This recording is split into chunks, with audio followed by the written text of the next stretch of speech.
Hey everybody, this is Rydo and we're back to another live stream of Shadowverse. Today is Wednesday, February the 3rd. Yep, it's... Once again, I decided to record one more episode in the morning, and so that starts me slightly later with this stream, but I can't help but think that I kind of like that too. There's a big danger in it, certainly, and I shouldn't do it, but currently with my sleep schedule, it is working fairly well. So I finished Trine, which is what I think I was talking about last stream as far as what I was recording. Because before that, I had finished playing the Game of Life Spotlight, which was just like 2 episodes, because there's really nothing there to make a whole series out of that. Although Trine arguably has the exact same problem, where there are 16 levels in Trine, but the game is so built around like the release of NVIDIA physics and making a physics puzzle game, and it's just kind of lacking in what I would consider modern good puzzle design, or even great puzzle design for its own time. And so it's just kind of boring and repetitive, and the story is bad, and the narrator doesn't really help it any, and the characters aren't characterized well. So there's just really nothing pulling me forward other than the just general desire of wanting to be done with something. I guess we're playing Runecraft today.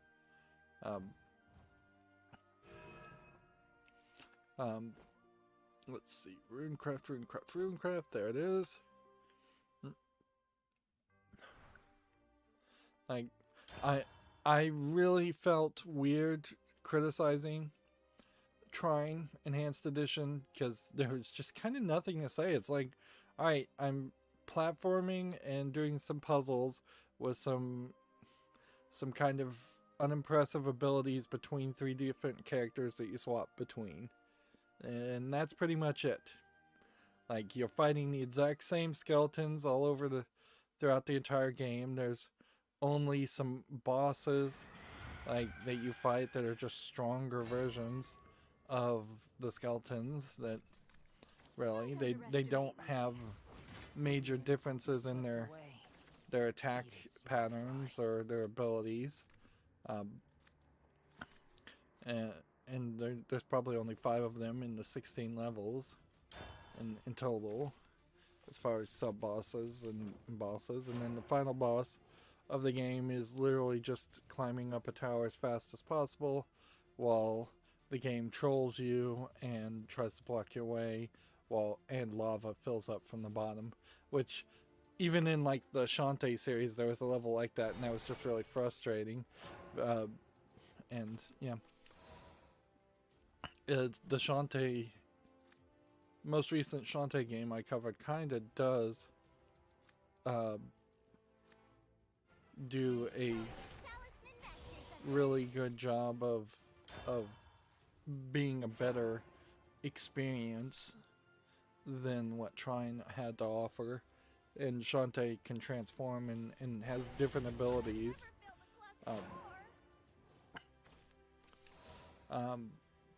Yeah. So yeah, I was just like thoroughly unimpressed with the with the experience, and went through it, and I collected all of the experience jugs, which you had to collect all of them in the entire game to be able to upgrade everything to the maximum. So there was absolutely no point in the game in which you could have actually used all the abilities and felt overpowered. There's 26 items you collect that give you small but pretty much insignificant boosts. And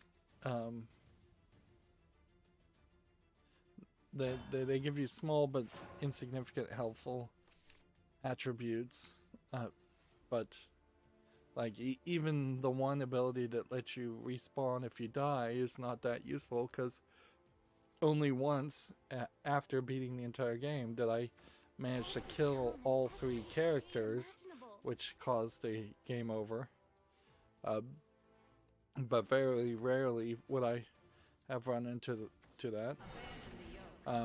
The fact that there's like discrete loading sections between each level breaks up the gameplay, when you could have easily, a modern game at least, could have had the entire game be loaded progressively throughout it, and each checkpoint could be a teleportation point in a larger open world type experience, even if it is still a 2D flat world. And then if you didn't have that mentality of that you were making an open world experience, there would have been more motivation to develop the levels so that you do go back and forth instead of just always going from the left to the right. But yeah, there's just a ton of more polishing, more level design and writing that should have been focused on, instead of giving us such a generic experience. It kind of feels like Nvidia may have paid them to use the new physics engine, which was probably new in 2008 when the original Trine came out. And so that was the only focus. It's kind of like a Super Meat Boy. Not Super Meat Boy, Sackboy, what is that?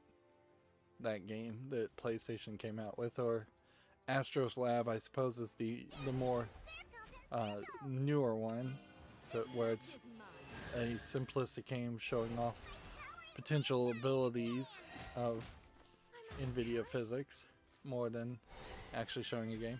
It has Trine has an odd focus specifically on animating the background. When had the background been more duller and black, it would have made the foreground elements you are actually interacting with stand out more. But in general, there was just a lot of variety of background and foreground objects,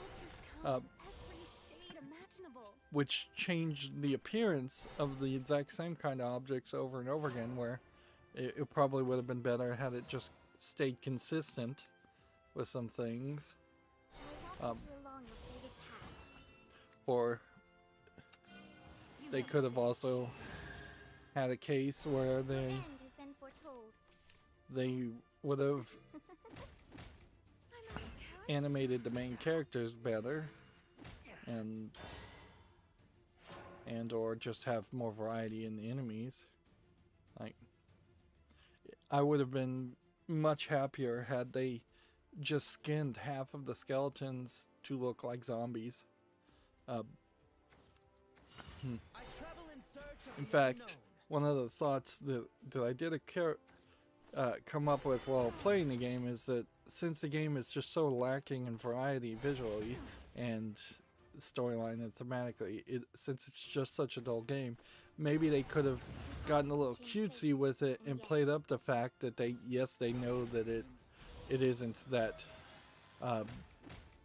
good of a experience, and so instead they could have had it be more like The Princess Bride, where the story was being told not by a just male narrator, but by like a little girl who's obsessed with skeletons, and that's why there's only skeletons in there. Kind of like Tiny Tina's DLC in Borderlands 2. Behold the true form of this world. Like that would have been interesting, and it would have worked fairly well to kind of explain some things, although at the end of the day the game still would be boring and dull.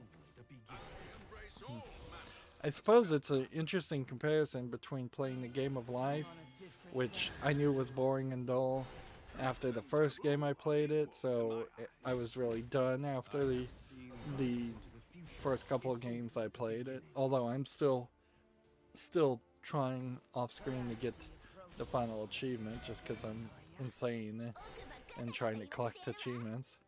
But I'm not really enjoying that. Like the achievement that I still need to get is to have 5 children in the game of life, and to do that is pretty crazy.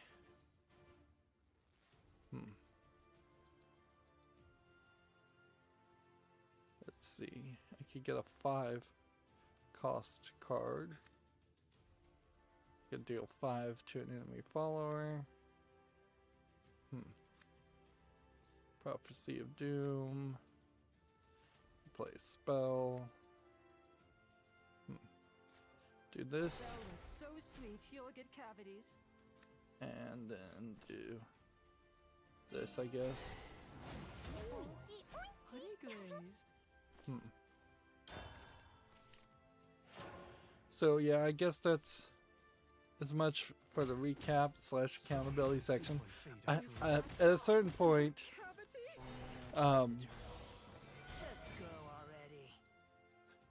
I guess at a certain point, maybe I should stop calling it the accountability section and just call it the recap section. Although, I kind of like calling it the accountability section.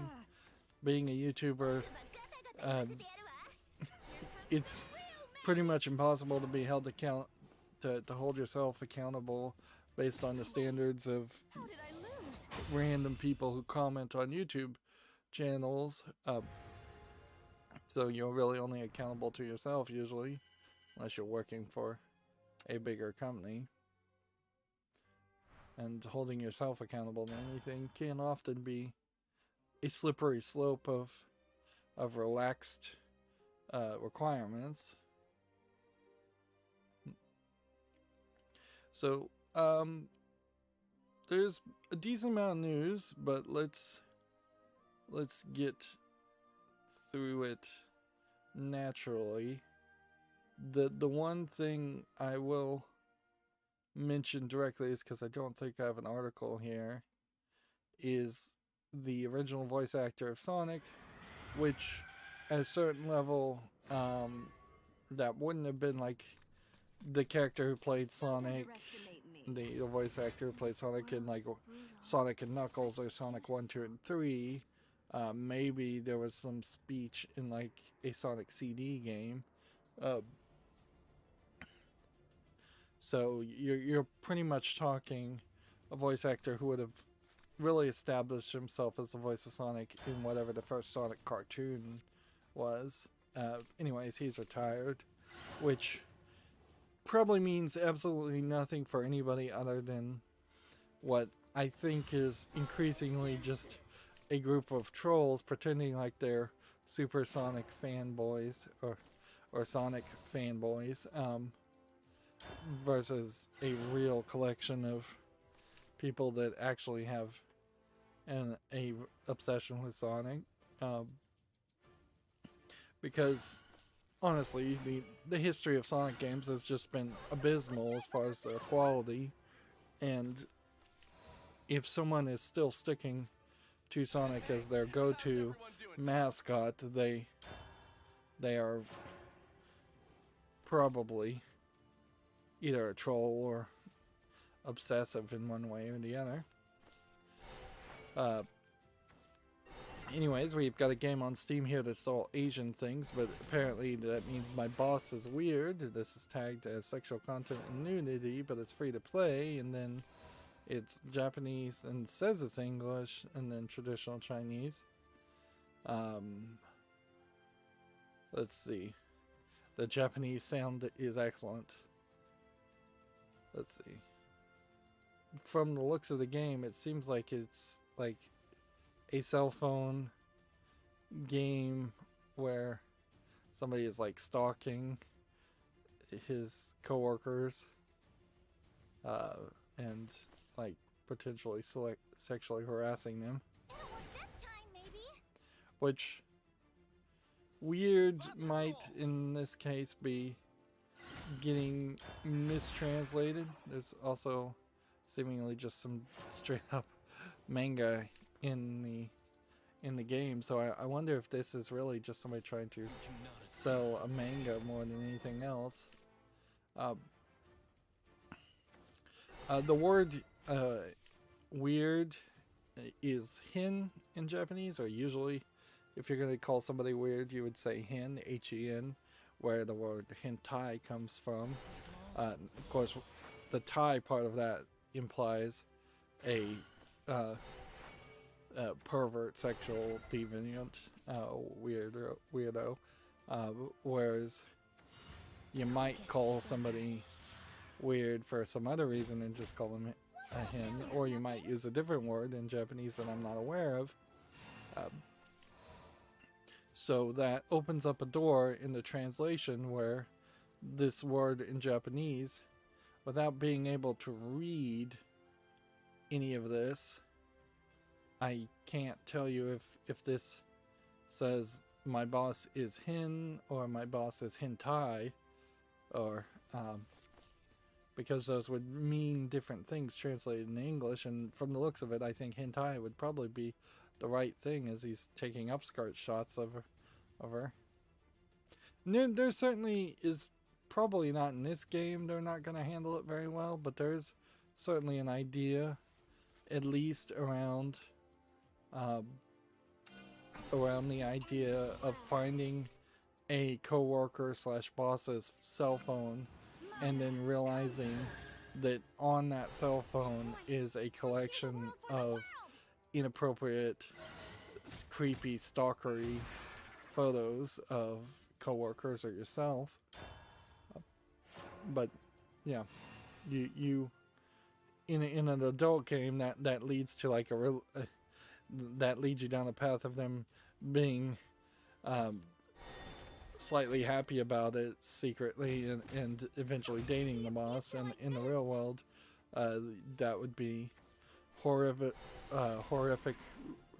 realization and a blow to the ego of your coworker, or the person, and a huge violation and completely inappropriate. Like from the stalkee perspective there, for the person who's been being stalked by the coworker, you then question, did you get that job legitimately, or did he just hire you because he had some kind of feelings after you? Does he care about you at all as a person, and your skill and your quality of your work, or does it not matter at all? It devalues everything that establishes the ego of a person, to think that they potentially struggled and worked hard to get to their station in life, their position in a job, just to have that all crumbled down and instill what could be a life-lasting insecurity. And yeah, there's definitely the immediate effects of sexual harassment in the workplace, but there is longer term effects, certainly, of these kinds of violations and inappropriate actions. It's really important in a work situation to realize that this whole work situation is a very constructed, contrived, controlled scenario, and that's what it's supposed to be, and that's how it's been designed. People are there to work. People are there to respect to each other, have a pleasant co-worker demeanor, and accomplish the one goal of making themselves, and more importantly the company, money. They are not there to date. They are not there to sit on the computer and play Reddit. They are not there to read Reddit or play video games, unless their job is a video game job that involves that. Like, people are not there to look at porn on work computers, or flirt with the other employees, or raid the company fridge for as much as they can take. Now, on the other hand, a lot of jobs abuse their employees so much and try to force them to work so hard and not support their employees so much that I can't really blame some people for taking advantage of companies, but there's a certain point where taking advantage of a company is very, very different from taking advantage of a coworker. And inherently, you can also make the argument that if a job is forcing you into like forced overtime and you're working 40 to 60 hours a week, you don't at that point have probably the time, or if the job is so underpaying you, you might not have the money to go out to a bar, which would be the socially acceptable type place to go and date and find somebody to socially interact with. So yeah, when companies start sucking all of the life out of an adult, a company can't really be held completely blameless that somebody starts integrating more and more of their outside of work life into work. You see that with people sleeping at work and like doing non-business things on the computers, or taking longer breaks for lunch. So yeah, both sides need to really learn to do a much better job of respecting each other's side's time. If a business did a better job, if most businesses did a better job of respecting employees' time and their life outside of work, I think a lot of employees would eventually learn and get the message to not then try to multitask. Yeah, that's quite the rant though, and doesn't have much to do with video games, so let's move on. Although, actually, there's been a lot of cases in the video game world where big top CEOs have certainly tried to turn video game companies into frat houses because they just can't maintain that division.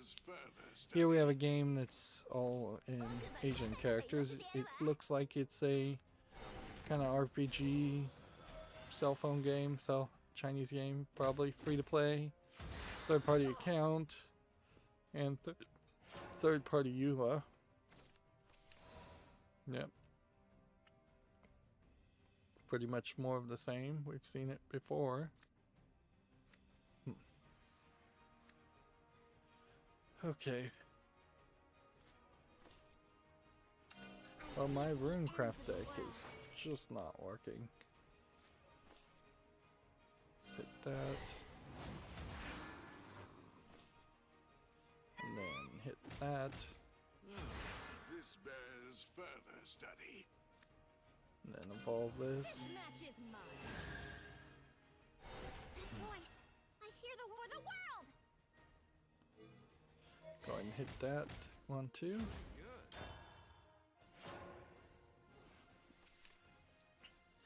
OpenCritic has the PlayStation Now's February lineup has been revealed.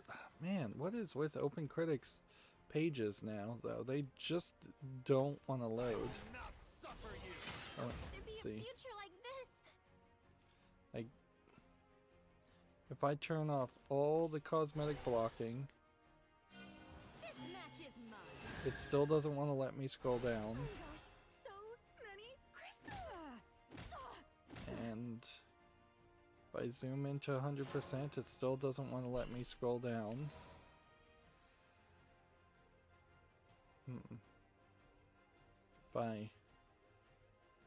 There's some kind of ad blocking that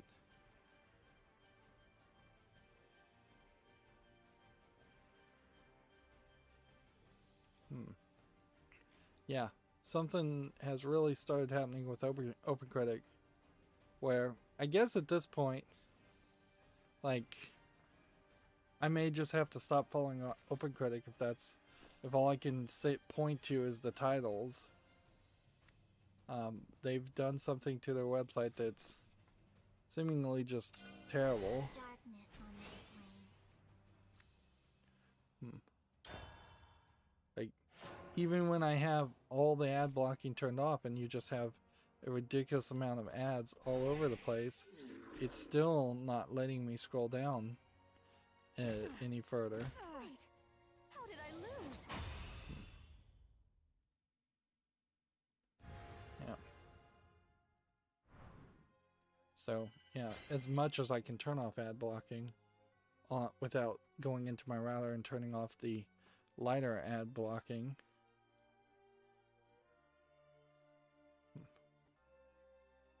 Like, the only thing I can actually do to get it to work is to just zoom out. Zoom out a ridiculous amount. Which that does make me just assume that what the case here is that they've programmed their website to work in a very terrible way. Alright, well, that's pointless. I guess I'll just stop following OpenCritic, which last thing I need to do is lose a source for news, but that sucks. Moving on, let's hurry up here. Like, I want to actually start playing Danganronpa and try and, yeah, I mean, it's once again moving to a visual novel, and as much as I hate pretty much every visual novel to a certain extent, I'm not enjoying them greatly every time I play one. Which I've only really played the nonary games so far. I still want to play Danganronpa and finish that story before Game Grumps gets to the end, because I can't stop myself from watching their episodes and spoiling myself on it. And then it would take like 5 years before I could get around to potentially forgetting the events of it, and probably not even then. Okay, let's go ahead and play this first. Gametsu has an article here. Needy girl overdose has been delayed to the end of spring with the latest details. I feel like I've kind of heard about this game, but not a ton. Seems like it's a desktop simulator of some sort, where you're going to be like chatting with people and probably doing like a visual novel type experience about one or two. This might be the same girl in just different hairstyles. These are like YouTubers, celebrity YouTubers. Alright. Let's go ahead and play that, I guess. Do that. This is a unique art style, certainly, but it's a little pixely, so I would probably have a problem with the resolution of some of these images, not particularly the art style of some of these images, where if you were to make a 1080p version of this and the lines were a bit smoother, I wouldn't really complain about the solid colors and the basic dithering that to make it look older. And see, even like this dithering where it's squares and checker patterns between black and white, that'd be fine at a higher resolution. I feel like this is a great example of what not to do if you're making your game look old when it's new. Is don't actually stick to the old resolutions, just make it feel somewhat like you're sticking to the old resolutions. Also, you could also make the same argument here, like, don't stick to having only 256 colors. You can make a palette of 256 colors that are more varied, or just let the pre-built software that you're animating in use more than a palette of potentially less than 256 or 256 colors. So you probably want to both have some dithering and have some more colors. Okay, rush, spell boost, magic missile. I guess we'll do this. And then this. Spell boost the cards in my hands twice. There's only one card in my hand that even can be spell boosted, so that's not worth it. Next we have a Gematsu article, Sachi Bato, President, it's time for battle. Maju Wars demo is now available. I haven't heard of this game before. Do we have a bit of a trailer? So many of these either come down to being a visual novel or an RPG. Yep, this looks like it might be more of a targeted towards cell phone JRPG games. I wouldn't be surprised if we start to see more and more JRPGs targeted towards cell phone level of 3D models and graphics. It's a tile placement game, and I just don't think those are my types of games. There's nothing terrible here. If anything, I kind of think there's something to be applauded for the art style here of the characters, because you have the two main characters and they're almost fully clothed in the sense that almost all the skin is covered. You got some shoulders here and that's it, and then you have a wizard over here with some big busts and cleavage, but not really that big, and then maybe she's got thong underwear that they're hiding here. But then you've got also just a girl with a short skirt, and that's about it. So, if anything, I would say by Japanese standards, this might be a very kid-friendly and kid-focused game. Let's do that. Which, by Western standards, that still may be not kid-friendly enough. But it definitely does kind of have almost a Pokemon-esque feel with these two characters in particular. If you cropped this image and put this on a Nintendo Switch cover, like, I would think, oh, this is definitely a kid-friendly Pokemon-style game. I think we already talked about this. Netflix and Legendary to expand Skull Island and Tomb Raider universes with a new anime series. They've also said, and we have this article, that the Lara Croft 2 timelines are somehow going to be merged, which I'm not exactly sure what happened at the end of the third game in the reboot trilogy of Tomb Raider, but I thought it was basically they were triggering the end of the world. So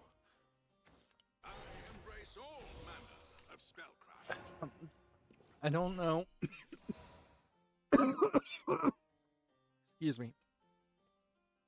I don't know how you bring the Lara Croft from the reboot series to become the Lara Croft of the old games, because the thing that establishes, I think in my mind, Lara Croft more than anything is the hot pants and the big cleavage and the green t-shirt and the dual guns. So when they made the reboot series, they very specifically and intentionally said that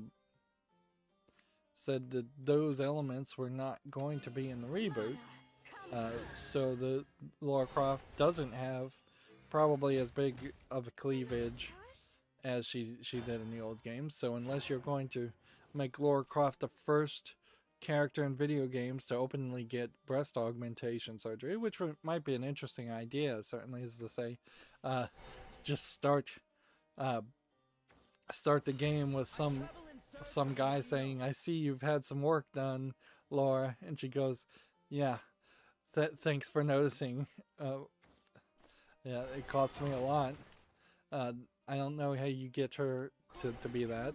You can easily put Laura Croft in a green T-shirt, tank top, and the hot pants, but does that feel true to the character of the reboot series? Maybe, maybe not. Then, as far as the attitude, you could easily merge something in between the two timelines there. But then you have to also address the bigger issue in that each of the early Tomb Raider games had you fighting giant dinosaurs and shooting animals and much more than shooting people. So I don't know how you get to that point without PETA complaining quite a lot.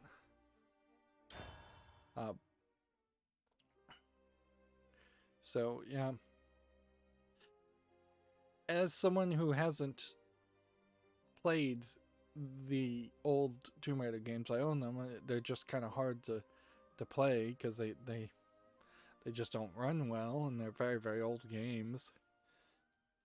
I don't feel like there is really a lot to Lara Croft, the old Lara Croft, that can be brought to the new Lara Croft timeline that hasn't already been brought to the new Lara Croft timeline.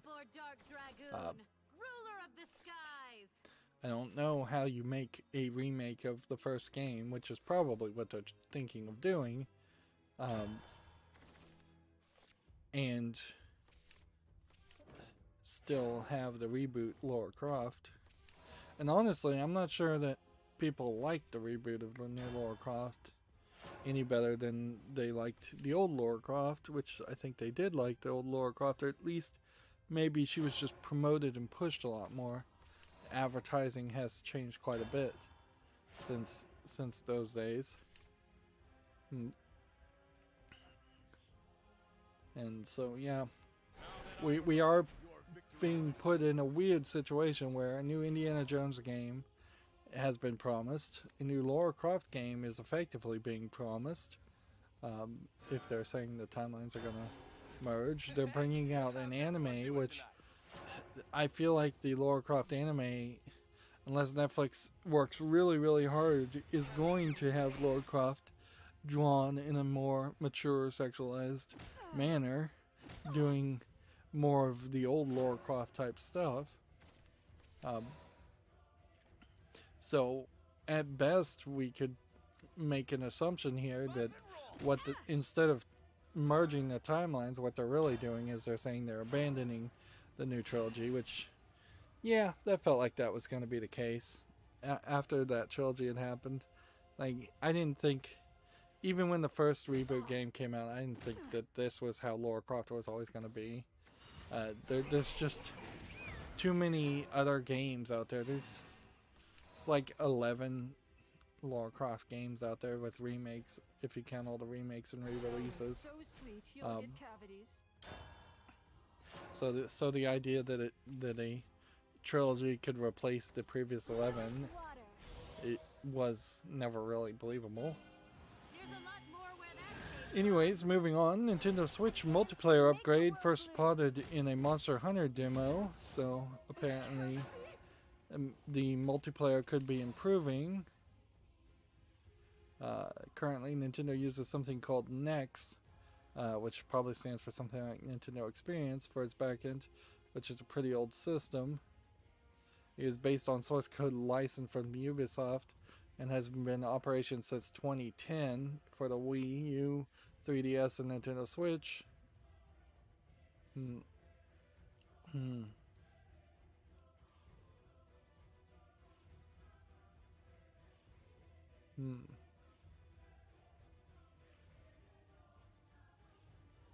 So,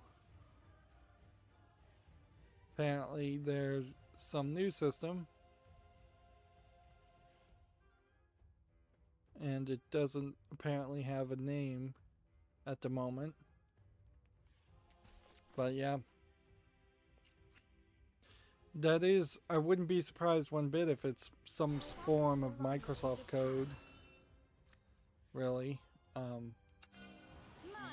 come forth. because Microsoft has been pretty friendly with Nintendo, and Microsoft probably does, between the different companies they've purchased, have a decent amount of net code that they could share as far as their back-end matchmaking, peer-to-peer connections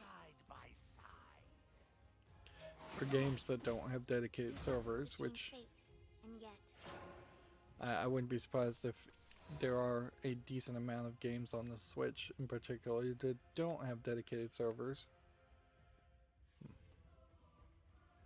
Okay. Destroy an enemy follower. Banish cards.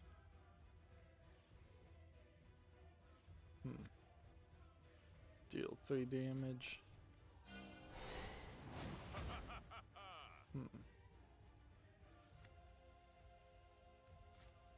you grasp the sheer flow of infinity.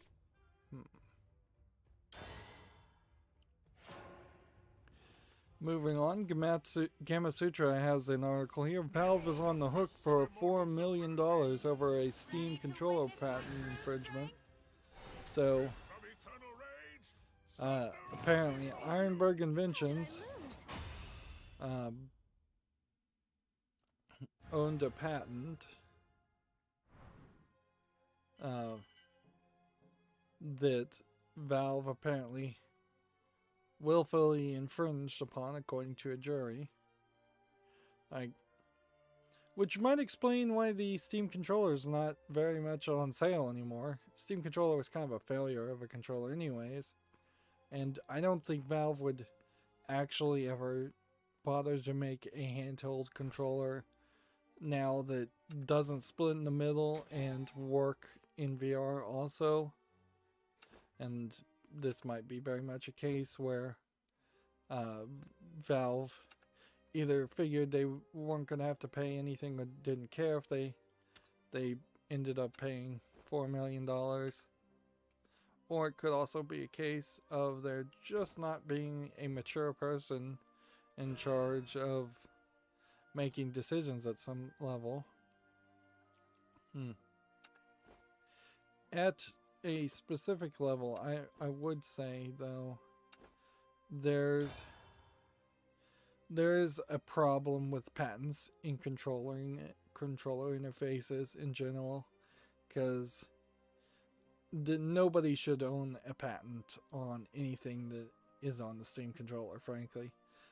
It doesn't help society and consumers to say you can't put touchpads on a controller, and you can't have a plus layout of buttons, or you can't have a menu button or a back button or start button or an analog stick, or you can't have controllers with 2 grips or triggers or right bumps. Like, it doesn't help anybody to be able to have a patent for any of those designs. There's a huge gap in my mind between the old days in which somebody might invent a better engine and make a patent on that and have spent years designing this engine and actually deserve to benefit from their efforts, and where we've gotten now, which, in all fairness, the patent system frankly was corrupted almost instantaneously, because its goal is to try and create fairness in an unfair world. But yeah, very quickly, companies and people were flooding the patent offices with patents over and over again, with every little variation and every different thing they can think of. One of the things that I think mostly ruined the patent office and corrupted it was once they were told that they didn't any longer require a working model. You used to have to create a working model, not a full scale, but but or maybe sometimes a full-scale version of whatever you were patenting, and you had to give that working model to the patent office. That way people couldn't just think up ideas without ever actually having to build it. But the whole idea of having to fight and defend your patents with lots of lawyers and money ruins the idea of fairness under the patent system anyways. And once you start having things designed with computer generated software and all it really takes is an hour and an idea, and the idea doesn't even have to be that good,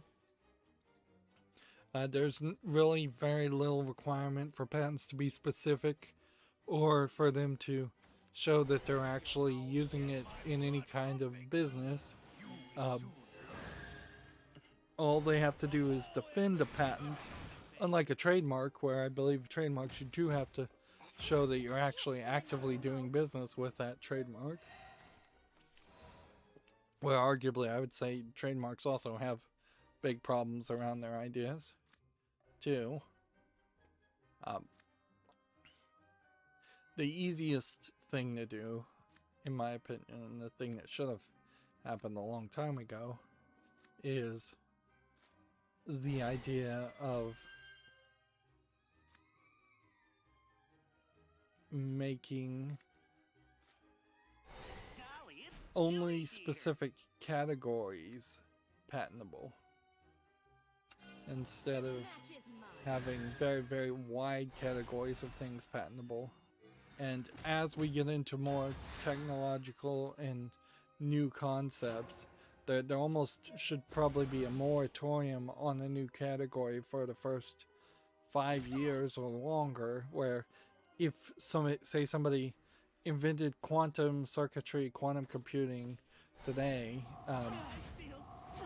there should potentially be a moratorium for the sake of society and development to say nobody can enforce a patent or get a patent on quantum computing or quantum circuitry for 5 years, or maybe never, because maybe new technologies just don't need patents because they're so much more complicated than the development of a new gear or a new clock mechanism. In the dungeon of darkness.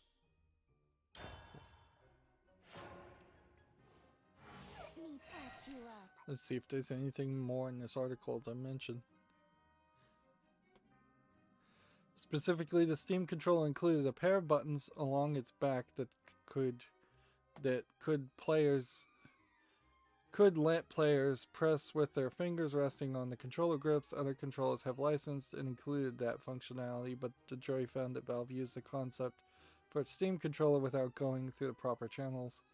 So every controller that has buttons on the back you can press with the grips are paying a license. And I guess that would explain why the Xbox Pro Elite controller has that functionality, or it has something very different in the way that functionality is implemented, and the Xbox One controllers and the 360 controllers don't have that.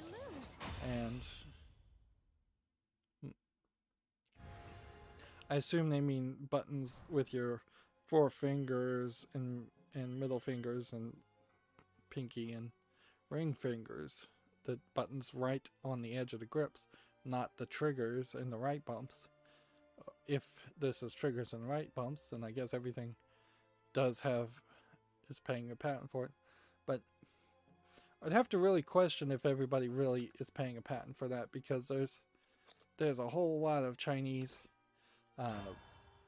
controllers and portable wireless keyboards that you could get on Amazon that have right bumps and left bumps.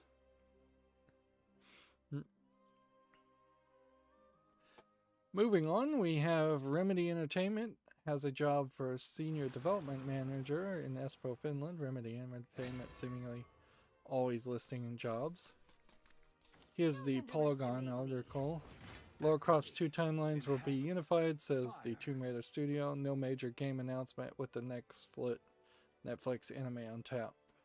It'd almost be interesting if what they did is they had alternate universes merge, and the Lara Croft and the events of Lara Croft originally do just overlap with the Lara Croft of the reboots. Although at a certain point, I don't know if the old Lara Croft would really want to have anything to do with the new Lara Croft. So, yeah. Like, here you can see this is what Lara Croft in the reboot looks like. And, like, I don't know how you get into that more British Lara Croft character from there. Particularly knowing the experiences of the Lara Croft in the reboot.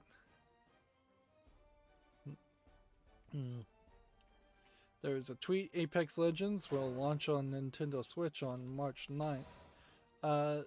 Chrome is updated, by the way, and now when you right click you can send QR codes of pages or QR codes of images and just create them immediately, which is nice.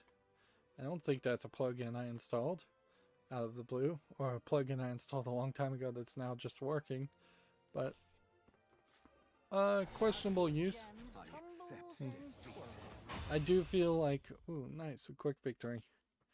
QR codes are cool, but they do tend to have a problem as far as actually being useful, in the sense that very few people are in a situation where they know that they can just point a camera to a QR code and it take you somewhere, take you to something, or give you some information that you're not getting easier some other way. Like, because you have to be basically stationary in front of the QR code. You can't just scan something on a billboard as you're moving down the road in a car.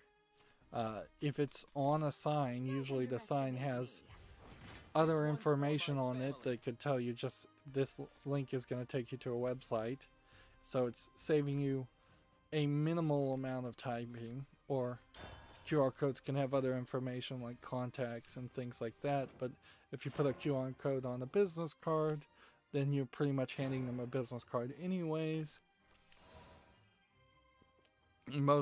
Almost nobody does bother to scan them because they're not intriguing enough, and they're basically just advertisements, and the last thing anybody wants is more advertisements if you do see them out in the wild. Then you can set up Wi-Fi things with it, and that's probably the one scenario I can kind of endorse, is that I have seen plenty of waiting rooms that have a Wi-Fi login and password just printed on the on a picture frame, on a piece of paper in a picture frame, but a QR code there would be slightly more useful. But also, usually if you're in a waiting room, there's enough old people that don't know what QR codes are, or just not technical people in general, that adding a QR code doesn't really help too many people. Now this is a QR codes for Wi-Fi make sense if you have a very long password too, and usually if you're giving guest access, you don't have a super long password, and you don't really need a password at all. I would say if you're making a guest Wi-Fi network, because that one should probably just be open anyways. Moving on, I need to focus on video game news today. Man, Detroit Become Human developer Quantic Dream is setting up a new studio in Montreal, which is interesting because Quantic Dream was in some trouble. Certainly here we can see Gamma Sutra mentioning it. Came under fire for fostering a toxic workplace environment, and the judge did judge against them in 2019, so I guess maybe they're thinking of putting that behind them, or I wouldn't be surprised one bit if this is them opening a new studio so that they could potentially shut down another studio. This might be a extremely corrupt way of them eliminating problem employees by just shutting down the whole office. Is a work of art. Which, yeah, I wouldn't be surprised if that is their real plan. They're also a French developer, so opening up a studio in Montreal, Canada, maintains a French-speaking area while not being under the French government's control. And let's be honest, France has not been the most stable country lately. It's not as bad as many other ones, but there's been a lot of riots and just turbulence, to say the least.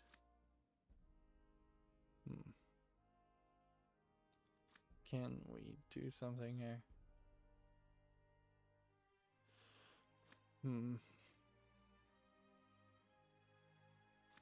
If I played this, I'd make a third amulet. And then that really wouldn't do much. I could play this, I could play this. I go with the wind.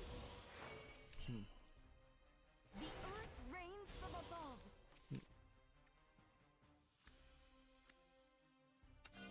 This match is mine. A second wind got to roam in There we style. go. Strike twice. Moving on, Gematsu has an article. Certain Affinity is leading development on a new IP, a genre and style of game that it has always loved. The question is, what else have they worked on? They made the multiplayer elements for Halo and Call of Duty, so and they assisted in Halo Infinite, so I guess that means they're going to make a first-person shooter game.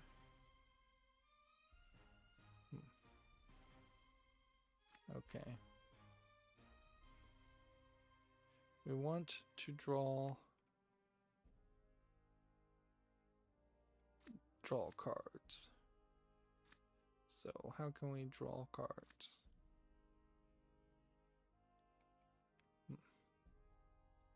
Let's just do that, I guess. Face of a chameleon.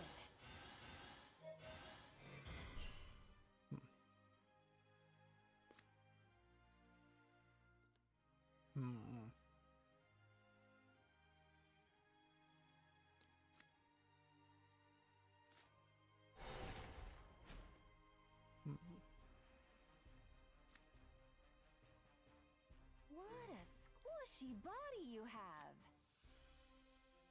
Do we want to evolve and not be able to kill that? Or do we want to evolve here and kill that? I think that is our best move. How you slither about. What a That. squishy body you have. Earth And then that. And then the turn.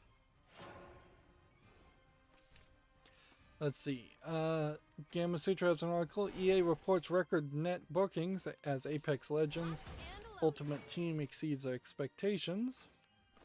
I don't think there's much more to read there. Yeah, we have a game on Steam called War at Sea, which looks like it's a submarine and plane game. $39.99 English only. That's too expensive to interest me. Although I could see people obsessed with the war being interested in that. Although I'm not sure how many people like that still exist.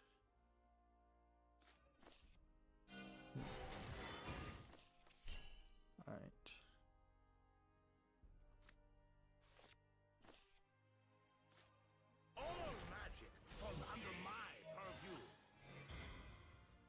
Okay.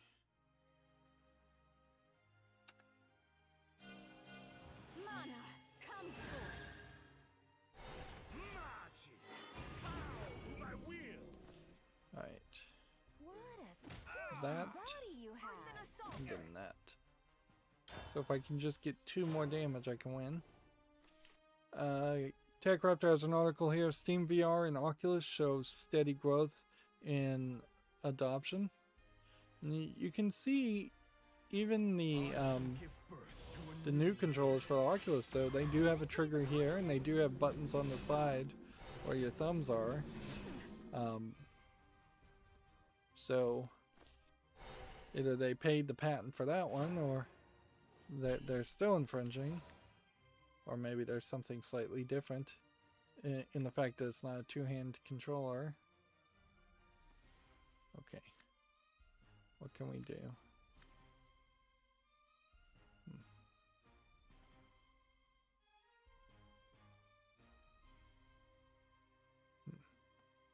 Deal 4 to an enemy.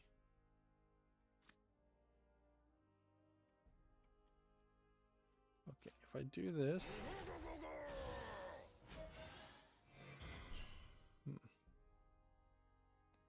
and then if I do 1, Pawns, make your move. Pawns, make your move. How can this be?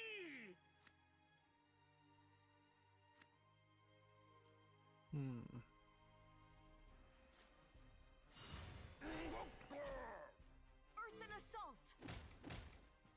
it's down to 7.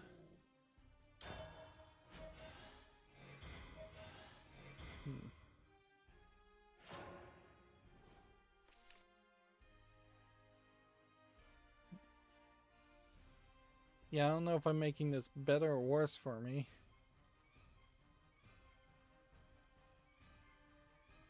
Let's see. Here we have a game called Arrow Tennis, which Arrow, as in Arrow's God of Tennis.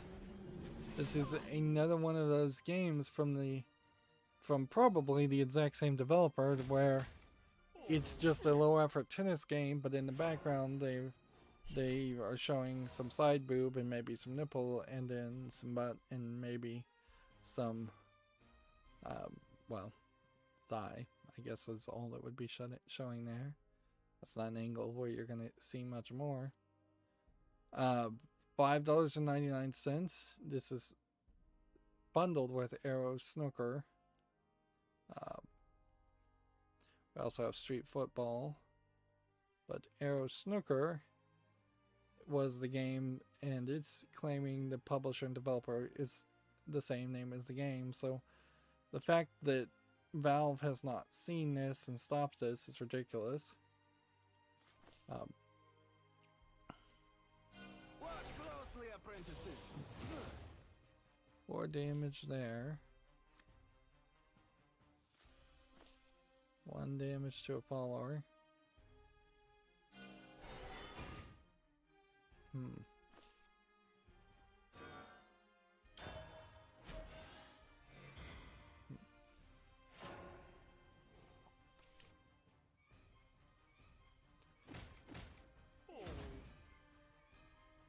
So when this activates There goes the workshop. Strike, I guess it activates Strike only if it's evolved, and since it wasn't evolved, that doesn't work.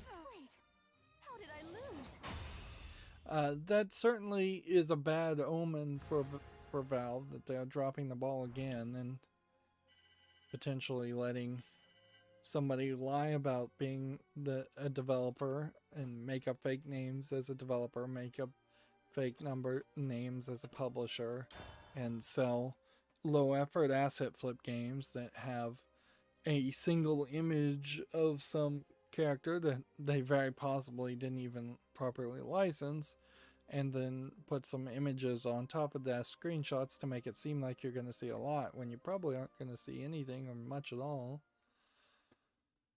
Yeah, it's just rolling down back into the scum as far as low quality games. Don't moving on, Gamma Sutra has an article here. App on board has netted 20 million to support no-code mobile developer platform build box. The idea of no code is a ridiculous thought to me. Let's see. Allows you to design, build, publish 3D and 2D mobile games without coding using a variety of ready-made assets and accessible tools. Yeah, that's not going to make a good game, certainly. You're not going to be able to do anything good or unique or interesting without coding something. There's so many little tweaks. Even if you were mostly doing drag and drop game development, there's a whole bunch of little tweaks you'd want to be able to do, or you'll need to be able to do to make something look good. And it's the reason that so many RPG Maker games like this one here look so bad, is because they can't do the little tweaks, they can't do the polish, they can't do a simple thing like make these characters stand out from their background better.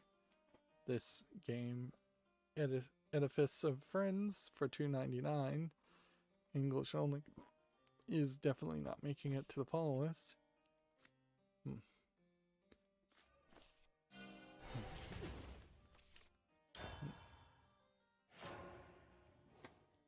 Let's see. Tech Raptor has an article. Bloodborne 60 frames per second unofficial patch is dropping this month. Although, frankly, I don't know if you really need or want to go down that route as far as having an unofficial patch to just increase the frame rate of Bloodborne. Because I don't feel like Bloodborne played particularly badly anyways. The future is only the beginning. I think we talked about this at the end of the stream on Monday. Stadia is closing its internal game developers, which okay. This is my fate after all. But we shall see. Here we have another open critic that won't scroll down. Capcom playfully confirms that the Resident Evil Village tall lady is tall. I believe they said she was 9'4", which okay, that's pretty much just confirming what everyone figured out. And apparently Capcom is very happy that people are excited by her. And I would still make the argument that the depiction they've gone with her is very unique. They've made her giant, with which, relatively speaking, if she wasn't giant and she had the same size as the cleavage as these other vampire witches, she would be huge at that, right? But because they made her taller, even having a large cleavage is kind of ignored. They've put her in this long flowing dress to just accentuate how tall she is, but there's nothing particularly here that doesn't come off as a prim and proper Victorian lady in the dress. If you actually look at it, it is fairly conservative here, and is covering all the shoulders, all the sleeves, all the hands and fingers, covering a significant amount of her head and hair, covering all of her legs. Leave me no choice. I would argue, if anything, there's something kind of weird with how her dress hoops out, because this is like the widest point, and that almost in this screenshot makes it seem like those are her hips, whereas if you were to follow the hourglass shape, right about here would probably be her hips. So they're either implying she has a hooped skirt, a very small hoop skirt, or underskirt or something, or she has really thick thighs, or we might find, I wouldn't be surprised if there's a point where you like set her on fire and it burns off the bottom part of her dress and you see that she has like 3 segmented legs and there's just a whole nother leg there, or some other kind of monstrosity there that you're just not expecting, and that might be the big surprise.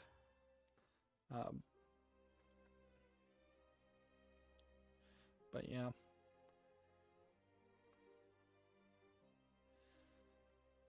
I don't.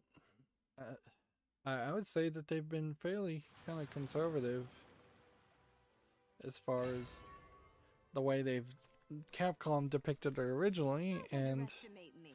I feel like that probably has created a scenario where the way she's been mostly depicted, even by the rabid arrow artists out there who would try to draw her in a more sexualized nature, they really haven't done much with her. They've changed the camera angle, they've emphasized the cleavage, and they've gone with more of an anime style slightly, and that's it. Let's see.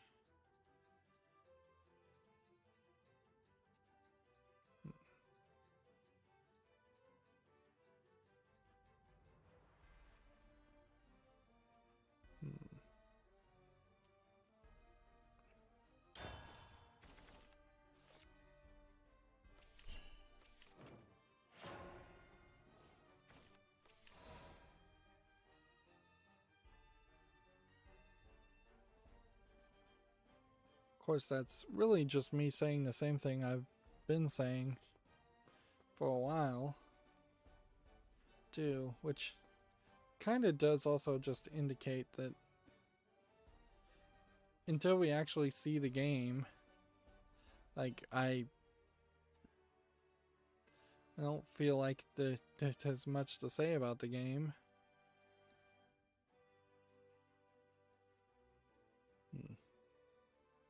And this, okay, I fixed it.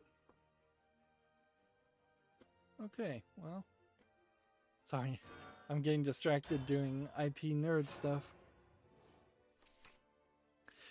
I was using a plugin called, was it Minimize Scroll Bar, that minimizes the scroll bar, and for some reason it's just not working on this page. So, Open Critic pages in general now, so now I can scroll back and we can zoom in. Maybe not zoom in that much. Yeah, let's just leave it that much. Heck, let's see what happens if we go bigger. Nope, don't go bigger. Leave it at 80. So fortunately, Minimize Scroll Bar does have a exclusion pages, because obviously this has happened before for other websites. So I've fixed that, which that's good, because it's called Minimal Scroll Bar by iaarchiver.net for Chrome. Like that is a really nice thing, because without it you do have a very large scroll bar that you really don't need to. Although I also turned off the auto hide, which is not necessary. Next we have a game called Tap Tap Adventure on Steam. This is 99 cents, English and Russian. This looks like just kind of a low effort physics game. In a lot of ways, something like this is not too different from what Trine was. Trine was just more visually polished and probably a lot earlier to the party, in that it was a 2008 game. But yeah, this also is a little bit more like Angry Birds, and there was no real Angry Birds sections.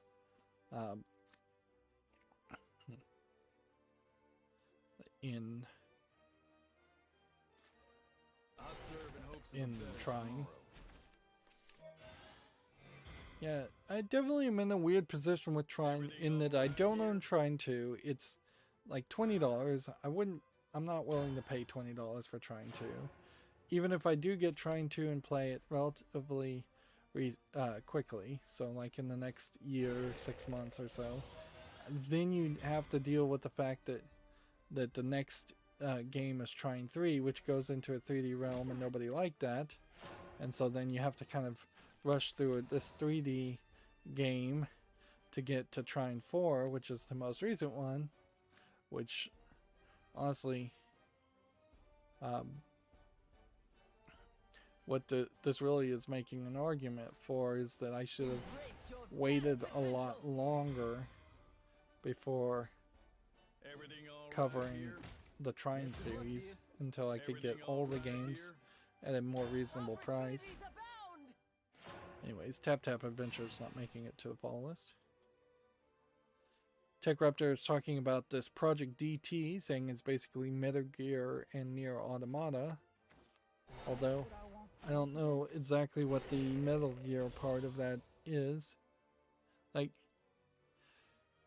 I would assume that the Metal Gear series would have walking around robots a lot, but they are so visually unemphasized in any of the parts that I've seen of Metal Gear games, having not played any of them, that if you told me there actually were no mechs in the Metal Gear series at all, I would believe you.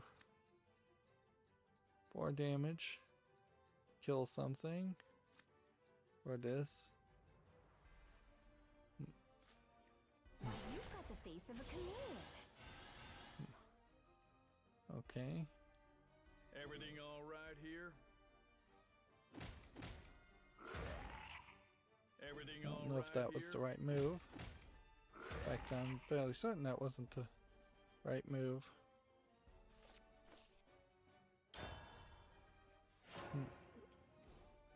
Gamma Sutra has an article here. iOS 14.5 update adds DualSense and Xbox Series X controller support, which is nice. I think we already kind of knew that, though. So they're just kind of confirming it or repeating it. There is, I think, similar support either being programmed into Android or is already in Android, and I believe the Raspberry Pi, too. Debian just managed for, after 5 years of trying to get the Arduino IDE to run on Debian.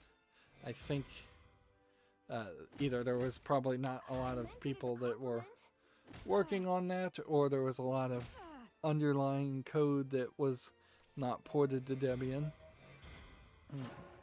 Because that sounds pretty crazy. You would think if you're deep into programming embedded equipment, you might also use Linux and want a Debian-based version of Linux. That's a point where, if it was a focus of Ubuntu in particular, they would have supported that a lot quicker. But since they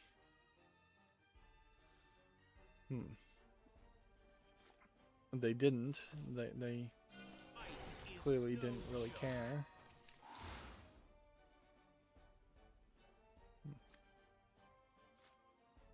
Go ahead and play that. Evolve. Gamma Sutra has an article. EA signs off a multi-year license extension with the UEFA to continue the FIFA collaboration. Which is cool. That's cool and all. Let's see. Gamma Sutra has a article here. Master the art of narrative design in Susan O'Connor's GDC Masterclass. Which, are they working with Masterclass, or are they just using that phrase?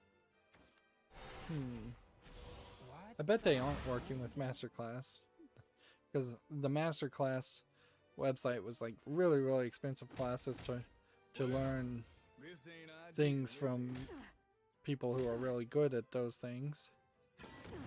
Or at least that's how it sold itself. I don't know how accurate that would. I imagine your mileage would vary greatly based on what you already know and what you expect to really happen. 3 damage to all enemies? Sure. Okay. And then 4 damage there. And then in the turn. See, Komatsu has an article here. A survival horror game, Expedition Zero, has been announced for PC. Do we have a bit of a trailer here? I think we've heard about this, but frankly, there's so many different games that are survival horror games, it would be easy enough to be confused. Yep, seems like it's a snowy forest survival game, and I probably will not really pay it much heed. Tech Raptor has linked to the past the development timeline of the Ocarina of Time Part 1. I think we had already talked about that. So I've got some duplicates. But they now also have Part 2 out, so yeah, if you're interested in a retrospective from Tech Raptor, that's interesting. Here's the never implemented Nintendo 64 disk drive, which was the idea that they were going to have some games either in part have their data on disk drives or completely on disk drives. Since there was very little room and space on cartridges, and a lot of it was not writable in the first place, it was probably a good idea for them to not go in that direction, because that would have potentially kept them focused on supporting the Nintendo 64, which was kind of like the PlayStation 3 back in the day, where it was just like more awkward to program on code and hardware. So them moving over to the GameCube and then eventually moving to the Wii was the right move. You know, the concept of sticking to the consoles never really works, and upgrading to a newer hardware is always going to be the case, the better move, at least for a while. Like, we may in 1 or 2 more generations hit a point where there's less of a emphasis on stuff like that, and the consoles might just be so overpowered anyways.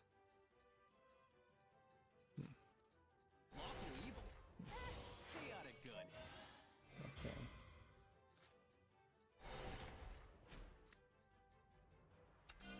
This match is mine. Wrongdoing? Me? Perish the thought. There we go. Got to roam in style. Drown in light. Might be able to win here. Next, we have a game on Steam called Luciform, which looks like it's just a platformer, not particularly visually polished. $8.99, English and a bunch of other languages. Yeah, it seems like you're this bunny that has to change colors to land on specific platforms. Isn't love amazing? I walked the edge. I just don't see anything there of interest. Next, we have a game called A Western Drama, which they're calling a shoot 'em up, but it's an audio-only game, so then the question is the price here. $14.99 for an audio-only game is going to be really hard to sell. English, Italian, German, full audio on all of them, and in this case it better have full audio. You could really only play it with headphones, which wouldn't be a problem for me, but I don't know how the controller works. I'm gonna put this on the follow list, but this is almost certainly a game I couldn't cover. I've played a couple of other games for like blind people, and they're always interesting, but kind of impossible to put any real time into. As annoying as it may be, I think if you really are going to get into gaming, you probably are going to need a helper or a screen reader to have that work well. A galaxy of gems tumbles and twirls. Alright, well, Drown. that But I and what are we at that. here? Best of luck to you. Lawful evil. Chaotic good. And that. Yeah, and I just lost. That sucks when you spend so much time trying to win and you end up still losing, but whatever. One of the daily quests today is to play a private game, and I'll have to jump onto the Discord if I have any chance of playing a private game.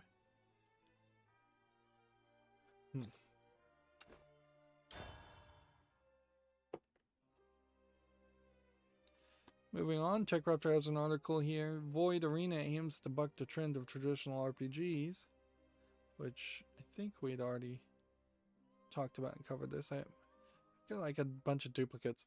Oh, I suppose it is worth mentioning some of these duplicates might not be my fault. I think they all are, but if I can blame something else, I'll try it. Yeah, we saw this. This looks like a weird game. Didn't really interest me. While playing Trine Enhanced Edition, my computer did just full-on blue screen and reboot. Which, if that was Trine's fault, that's amazing, and that shouldn't be allowed to happen. But I kind of think it might have been Trine's fault. It's not like other things have happened with my new computer. Like, my new computer is run perfectly well. There is a new version of the overclocker, and maybe I'll run that. Although, frankly, why am I bothering to overclock my Ryzen CPU when it works perfectly fine, and I've yet to play any new games that even come close to overpowering it. That does seem... If anything, I should probably underclock it and cool down my room. Human?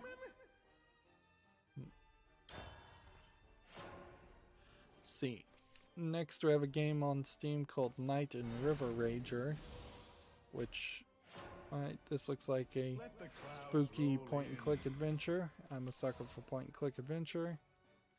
This is apparently a spin-off advertisement for My Beautiful Paper Smile, which I feel like that, yeah, that's early access.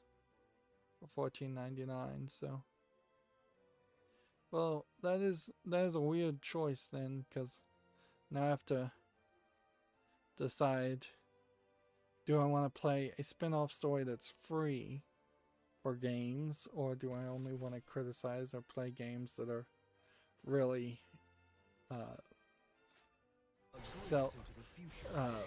commercial products? I have played some free mods to things, but very lightly. Maybe I played a mod or installed some visual mod to the Talos Principle, and I've played like one mod to Portal 2, which was Portal Story Mel. But mostly I have stayed completely away from mods, because if they're free and you love the game, then try them yourself. If they cost money, then I probably just haven't gotten around to it. Or it's kind of hard to justify playing a mod that costs money versus just playing a real game.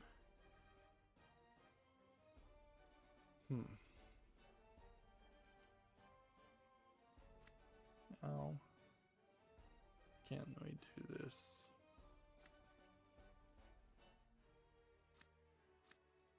Just play. A glimpse into the future is only the beginning. Mana, come forth. My crystal sword. I am beyond prophecy. So, Raptor has an article here. Mass Effect Legendary Edition release date has been announced. This is not surprising to be. I can't even really tell you who this is. I think this is kind of like the bad guy at the end of the entire trilogy that just explains almost everything to you. Or he's kind of like a side character. I definitely did not get very far into Mass Effect. And I frankly have to hear a lot of talk about major improvements to the Mass Effect Legendary Edition to convince me to commit that much time to it. And at a certain level, I feel like you are still just asking for trouble. Like, this is like being a Babylon 5 fan, frankly. As a Babylon 5 fan, let me tell you, like, getting hyped for the potential of a new Babylon 5 series or anything built in that universe has been always a horrible disappointment in the long run. There have been spin-off movies. There was a spin-off TV series called Crusade. There's been rumors a couple years ago that they were going to do something new. I saw just the last week that, like, about half of the main actors in the original Babylon 5 have died from different things. Mostly just, generically speaking, old age, I would assume. So if you were even going to do a Babylon 5 series, you would have to set it in a whole new generation, or do a soft or hard reboot on it. And then A glimpse into the future is only the beginning. and that's just not going to satisfy people. Yeah. And the only thing that saves Mass Effect as a series to potentially not be that disappointment that I think it is right now is if they can get it back on track and have a really good fourth game in the non-Andromeda Mass Effect universe, and which would effectively be the fifth game in the series. It'd have to be really great, and it would have to carry that momentum, I think, into a second or third game that's really great. And if you can establish that much, you're accomplishing more than what the sci-fi Star Wars prequels were able to accomplish, and pretty much any other series. Like, maybe you could say that the Star Trek series has managed to have a decent amount of things, because they had the original 3 seasons of Star Trek, and then they had movies come out, and half those movies were good, which was just good enough to get to the next generation.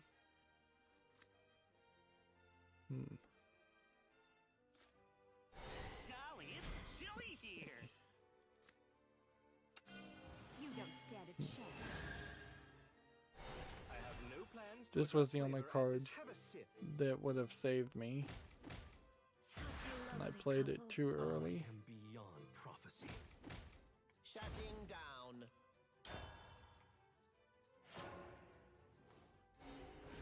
See, Tech Raptor has a review here for a game called Lotus Reverie First Nexus, which is some kind of visual novel, which is interesting because it is introducing the idea of Tech Raptor having somebody on staff who would be willing to review visual novels. As a visual novel, this is a very soft pastel, like kind of like watercolor painted scenes. Also, in the 2 scenes we've seen so far, you have some pretty older characters drawn. They're not going for the Moe art style where the characters are younger, shorter looking, less human looking. There's not a lot of, there's like no cleavage, no skin showing, so it's pretty conservative. So they are starting definitely in one direction, which they then would have to certainly swing to the other direction, because you're going to run into a lot more visual novels with Moe characters, a lot more visual novels with lewd clothing and lewd screenshots and cheesecake imagery. Looks like there's some kind of stealth, maybe puzzle game here, maybe even a tower defense. Here they say, after trying the combat a couple of times, I turned it off and didn't look back. So there is some kind of combat element that you can just completely skip. And then you have your dialogue choices and your text. And they give it a 7.5, which is average. Which honestly, like, what could you really give the first visual novel you've reviewed for Tech Raptor? This is a chapter episodic game too, which that's kind of weird for a vision novel. The first chapter in this series doesn't exactly hit the ground running, but stumbles just long enough to find its footing, eventually recovering to tell a story with more than a little heart. Prose or engaging, unpredictable story, heartfelt, emotional writing, just enough player control to suck you in. Cons, slowest of the slow burns, and easy to ignore combat. And this is a new staff writer, as far as I can tell. I haven't seen her before. Rihanna Bevan, British journalist and University of Essex alumni, loving all things games. She spends most of her time writing and replaying Fallout New Vegas for the billionth time, which inherently, this is the problem with any mainstream journalist, is it's something I strive very hard to not become as a video game critic, is somebody who's just always comparing games to, for me it would be Portal. Like, I try not to compare every game to Portal or play Portal a whole bunch. And frankly, if you're replaying Fallout New Vegas, you're putting hundreds and hundreds of hours in that. May also hear drone on about video games on BBC radio and TV station. That's actually a pretty good get, though, for a tech Raptor to have somebody who works for the BBC. Now, working for the BBC doesn't inherently mean you're qualified or that you're even particularly that well known or popular. The BBC is kind of a weird TV radio production company, but and it's very, very big, but it's something. Like, saying you work for BBC, it sounds a lot better than you just have your own YouTube channel. Don't underestimate me. Time for me to prove myself. Yeah. Speaking of radio, and this is an odd connection, but yeah, Jeff Gerstmann sometimes goes on the radio to talk about video games on top of Giant Bomb, being the guy in charge of Giant Bomb. Giant Bomb, in their podcast, or the Bombcast, is now running ads, which I don't think they were doing that before. So their new acquisition company is having them run ads, and that would be fine and all, except for they're running ads for Blue Chew, which is chewable Viagra, which that just really seemed like out of place. Like, it would be disingenuous to say that the Bombcast hasn't always been kind of an edgy, this is for an 18-year-old type podcast. That they've had cursing, fights.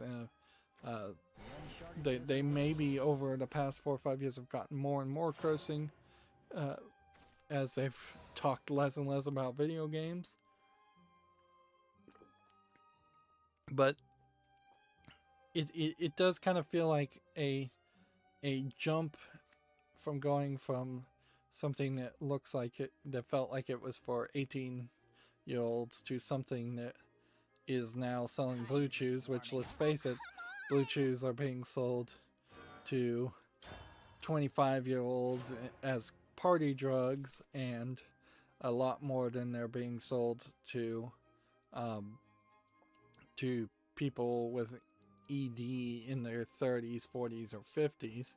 I seriously doubt there's anybody who's in their 50s or older listening to the Bombcast, and that are actually going to be advertised to buy Blue Chew online instead of getting a prescription from a doctor for Viagra. So yeah, that definitely was kind of shocking, you know. And yeah, sometimes you just have like relationships, whatever you would call that, like fandoms, that one day you wake up and go, wow, this has really changed. And that definitely is the case for Giant Bomb. It is completely 180 from what it was like 5-10 years ago. It's not even video game related, and more I'm not putting as much time to listen to it, but I've failed to pull the trigger and not listen to it at all. And mostly that's, I think, in part because of the pandemic, because if I if I had Love how you slither other about things that to do, squishy body you have. I would probably have more podcasts and different podcasts to listen to. But everybody's kind of slowed down, so they've made fewer podcasts, and I've definitely started to be very, very bored on some days where there's just nothing happening at all, or nothing of interest happening. Moving on, Gamma Sutra has an article here. Nintendo raises its fiscal forecast as the Switch closes in on 80 million lifetime sales. Well, we got one quick disconnect victory so far in nearly 2 hours. Let's go back home and see if we can switch over to unlimited and see if we can maybe get some better runecraft victories that way. Yeah, the Nintendo Switch is selling pretty good.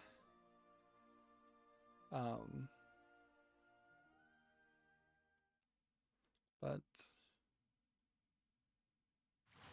yeah, I don't know.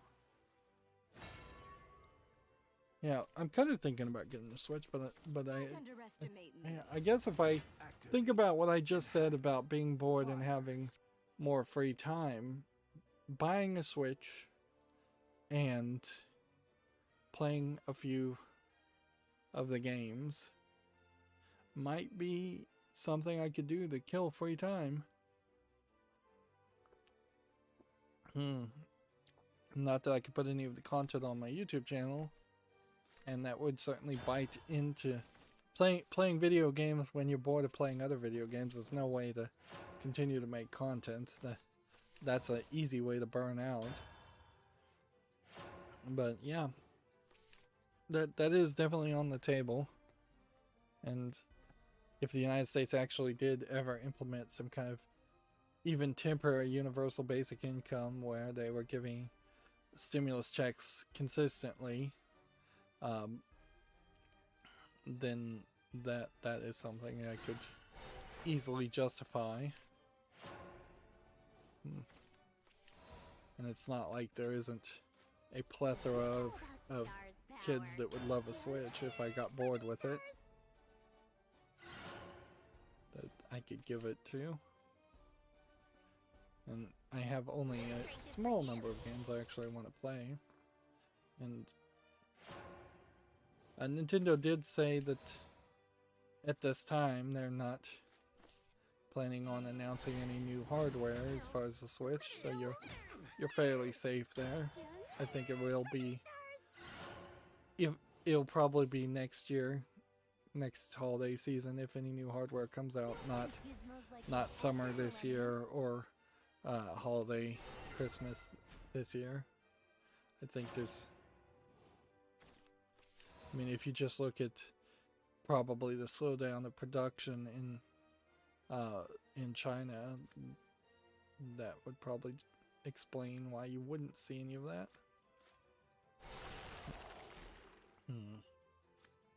Glitter, glitter. Sparkly stars. Right. Moving on, Gemetsu has an article. The parkour adventure game Stride is coming to the PlayStation VR in early 2021. We are far too... well, we are in 2021, so... like, we're far too late into early 2021 being in February for them to not have a specific date. And for a second there, I thought we were still in 2020, in Groundhog Day style. And I'm like, no, actually, we're in 2021. Next, we have a game called Valheim, which is tagged as an open world crafting simulator. Why are these images not loaded? I don't have a justification for that. It's not like the suspender.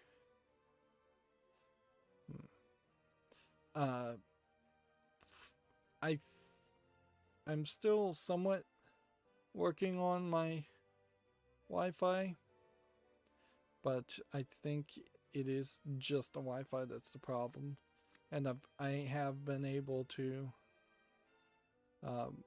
to pretty much avoid most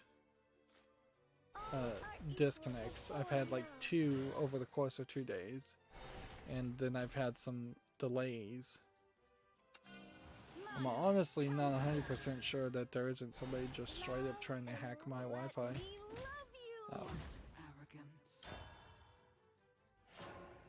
With like a deauthentication attack. So my next step is I'm gonna try and increase the security a little bit more and see if that fixes things. Could also just be a bug.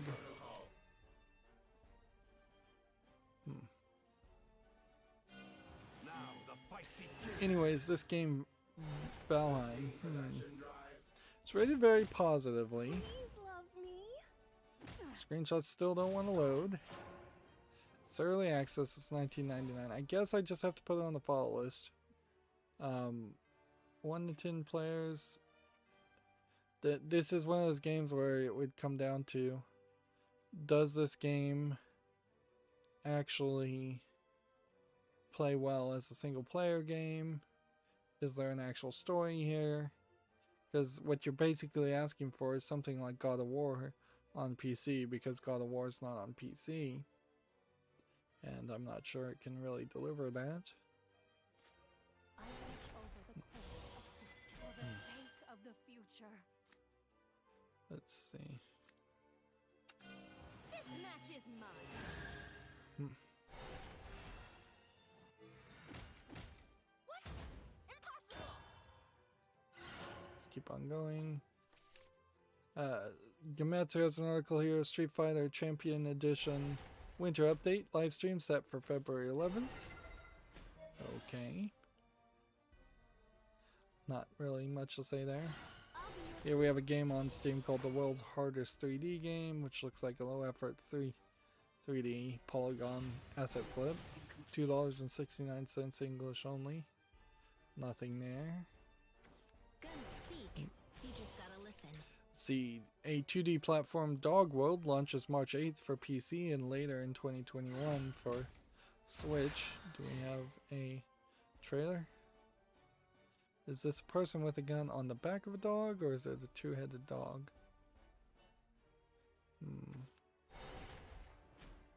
Looks like it's a black and white, maybe run and gun shooter.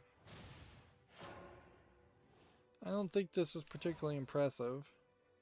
From the looks of it, looks like the dog is on the back of the guy shooting the shotgun.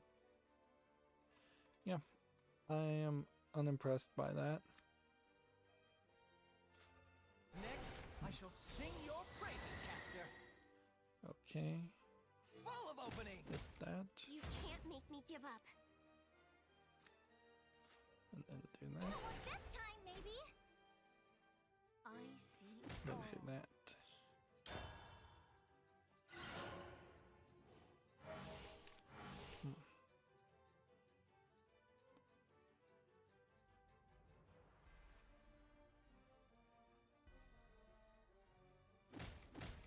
Misfortune approaches. See, Gamma Sutra has an article here. Sony reports significant sales increase following the PlayStation 5 release, which I feel like this is one of those cases where the amount of dishonesty that can be spoken in shareholders meetings and fiscal reports has gotten to a ridiculous level, because from everything I've heard, the sales, particularly in Japan, of the PlayStation 5 have been very, very low.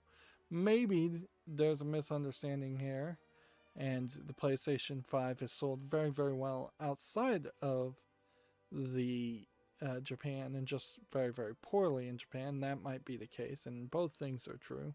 I bet that is the case, actually, now that I think about it. But also, it is 100% status quo to lower expectations and then over deliver because you lowered the expectations earlier. which that's what they often do, is they have forecasts that go in that direction.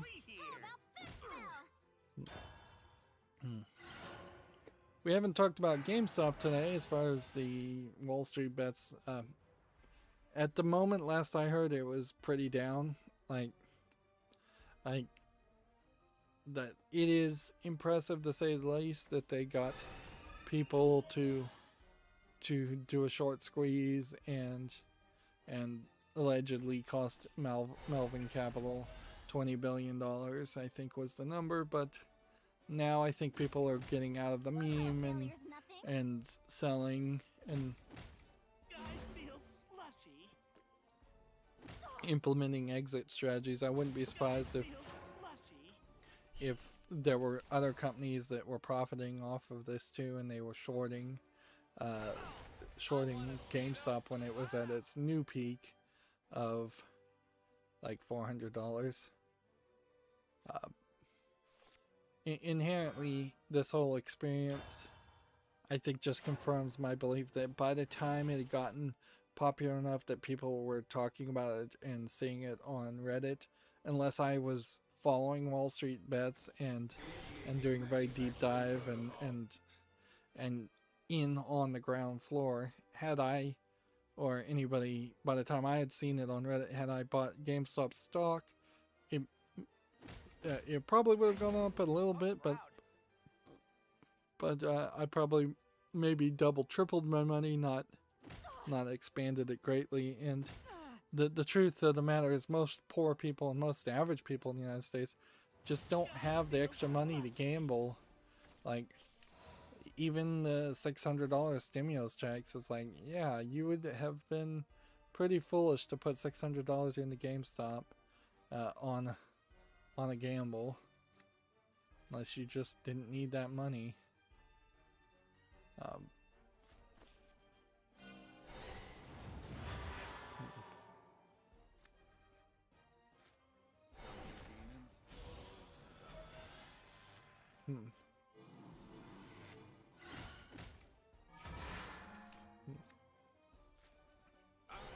So yeah, I would not recommend day trading. I think it's way too dangerous, and GameStop is really down now, and I imagine what we will see is it will never probably not get shorted down to like $20 a share, which I think was its low, which was probably far too low for what it was really worth, but it probably will fall down to something like $60 a share, $50, even $40 a share. And yeah, it's not like GameStop took that new enthusiasm around any of that and was able to pivot and announce anything. They probably were told by their lawyers not to even mention it for fear of the SEC coming after GameStop for market manipulation.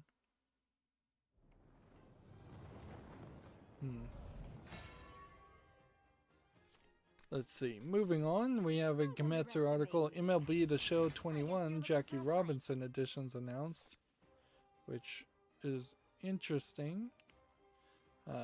Jackie Robinson was a well-known baseball player. I recognize the name, and that's about all I can say.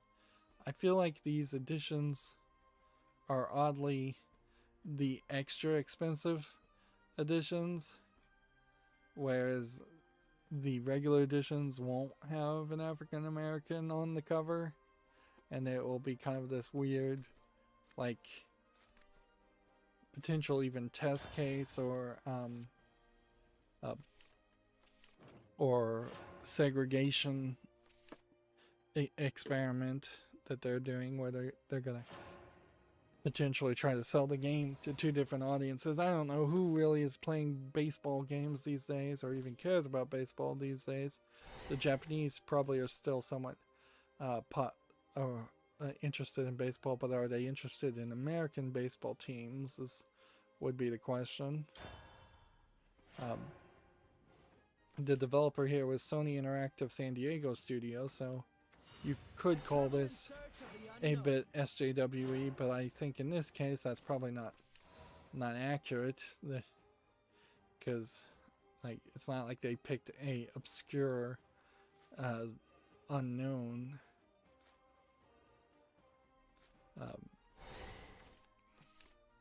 character. The Jackie Robinson is well known. Like, you might make a good argument that there probably hasn't ever been a Babe Ruth edition, and there's probably some other baseball players that could be named that are lesser known that might have better stats than Jackie Robinson.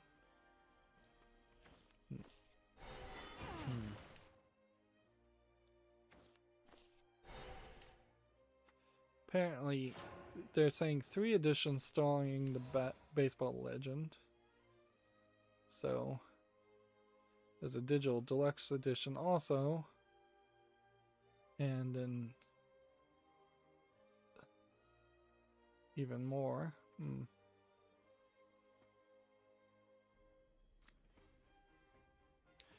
Yeah, but the whole thing still just kind of feels kind of pointless because of the baseball game itself. Alright, well, the biggest news is Embracer Group came out with some announcements, to say the least, and they've embraced a lot more. This is the parent company of THQ Nordic, so they've added Aspire Media and Easy Brain to their studio lineup. Let's see, Aspire Media apparently made Hexagon-based top-down games.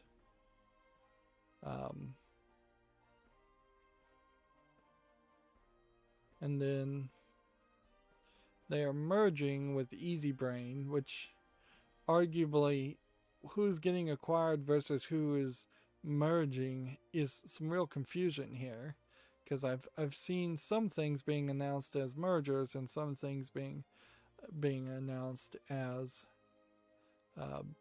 acquisitions of studios, and I'm not sure if this isn't really a case of fake mergers happening.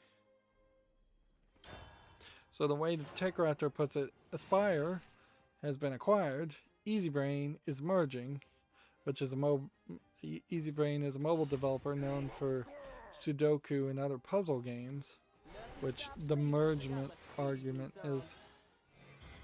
They've also acquired the Borderlands developer Gearbox, which is not super surprising, and this is bearing the lead by far, and we'll talk about it later. We've known for probably 4 years now, and some people inside of Gearbox have known for probably even longer than that Randy Pitchford has been trying to sell Gearbox as a sole proprietorship, or as the company he owns. That was the only way that you could even possibly get rid of Randy Pitchford, who is the problem there. I guess Jeff Bezos of Amazon also is stepping down as the CEO of Amazon, but I don't think that will probably affect video games in any way, because Amazon's attempts to get into video games has failed miserably. But yeah, we knew Randy Pitchford was trying to sell Gearbox, and they finally found somebody that could pay the massive amount of money they wanted. Let's see, the deal could potentially exceed $1 billion. An initial $363 million payout will be increased significantly if Gearbox can hit targets set by Embracer. Gearbox will continue to operate independently, so the only difference you're likely to see on the moment-to-moment basis is increased financial clout, which I could easily see Gearbox flushing that money down the toilet. They just shut down Battleborn, and that was like the prime biggest failure that they've had recently. Time to head home.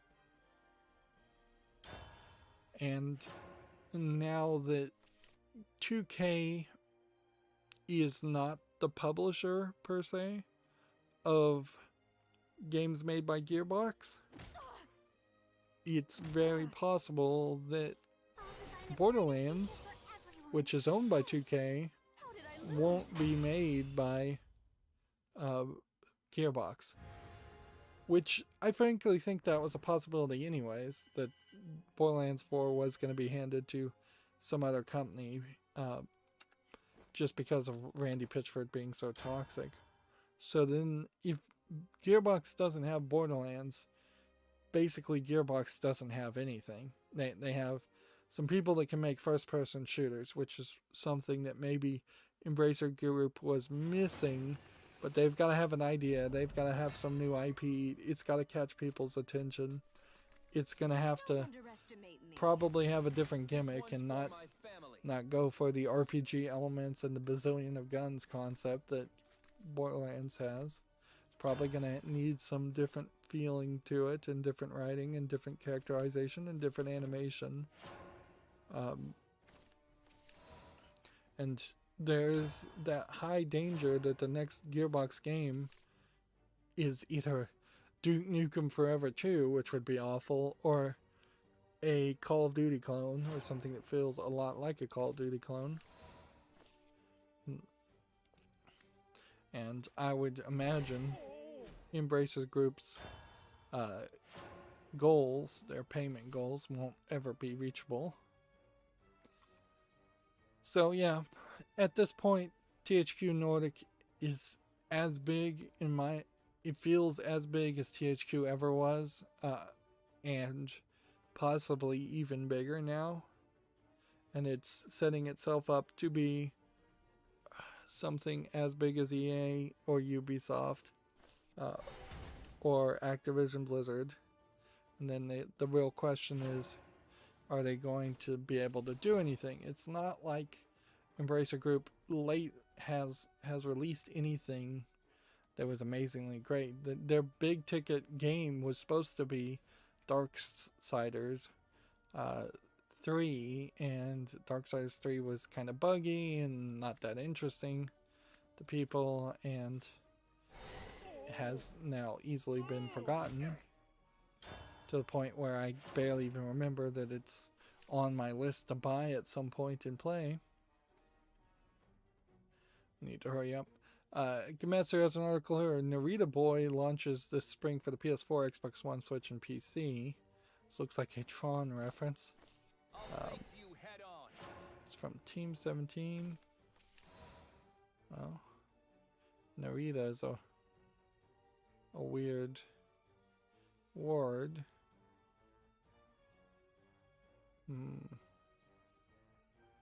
Might be something here, maybe not. It seems almost like it is the concept of Tron. Somebody gets stuck into an old game.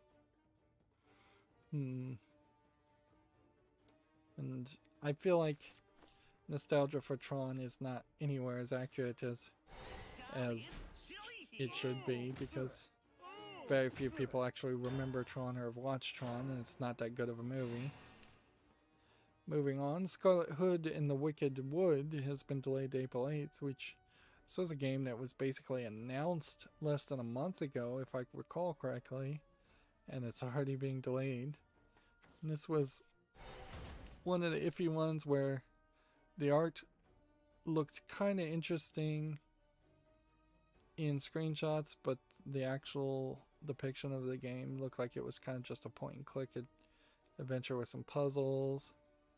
And there's a lack of visual polish on that outfit. That is just like a weird looking outfit. But you could potentially go comedic with this weird looking outfit, but these characters don't look particularly well drawn either. And I don't think you can delay till April 8th to redraw everything. If you'd need a bigger delay than that. You like the cold? You like the cold? You like the cold? Let's see. Gematsu has an article here. Akiba's Trip, Hellbound, and Debriefed, Protagonist, and Suzo Morizumi trailers. So, I don't know why they really need to do trailers for a game that it's just a remaster of a game that's already come out, but I guess because it wasn't released in the West, they want to just go down the standard path of advertising. You can definitely tell though that the graphics here are going to be a little bit low polygon, and this isn't a full-on remake. This is just a slight remaster and probably mostly a localization. One of the things I guess to mention also is that the third game in the Akiba series is Akiba's Beats, which loses the whole clothing stripping game mechanic and goes for more of a rhythm thing to kind of self-censor, which the poor kid doesn't have any nipples. The Akiba's Beat game then kind of violates the whole idea of the series in a nutshell. It's like, why would you want to play a game built around the idea of comedically stripping emotional vampires and take out the part that people are interested in, which was the stripping mechanic? I don't think there's enough of a story behind the Akiba series to sustain it if you don't have that gimmick. It's a game series built on a gimmick. You can't abandon the gimmick. It's in the same way you can't make a Senran Kagura game without lewd ninja girls and lewd poses. That's just not going to work. And you can't make a Halo game without guns. That would be insane. Moving on, we have a game on Steam called Quiet Sleep, which, again, screenshots are not loading.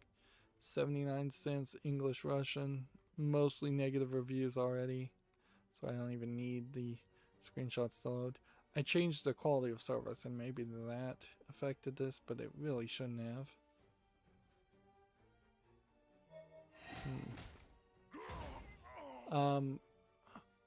Lego Gaming's YouTube channel has this kind of podcast called Bits and Bricks Episode 9, in which they interview TT Games, I think. Let's see. They speak to Ethan Vincent, one of the founders of TT Games. So that might be an interesting listen if you're interested in the Lego games. Although, arguably, it may not really matter. Lego is going in some kind of crazy ways in which they've made a whole like ASMR collection of videos, and now they've got this new app that they're promoting called Vid.io, which is apparently some kind of pre-printed images that the app can scan to play music, which this would be a nice evolution of what they were doing with Toys to Life and trying to integrate into Legos, because before it could just scan colors and that was it. So you make a whole collection. Let's go back and show this. So yeah, you select your beat bits, you put it on this stage, and then it scans all those images, and then it creates a character who's making videos. It's kind of an Instagram, I guess, for our kids. That's the general idea. All right.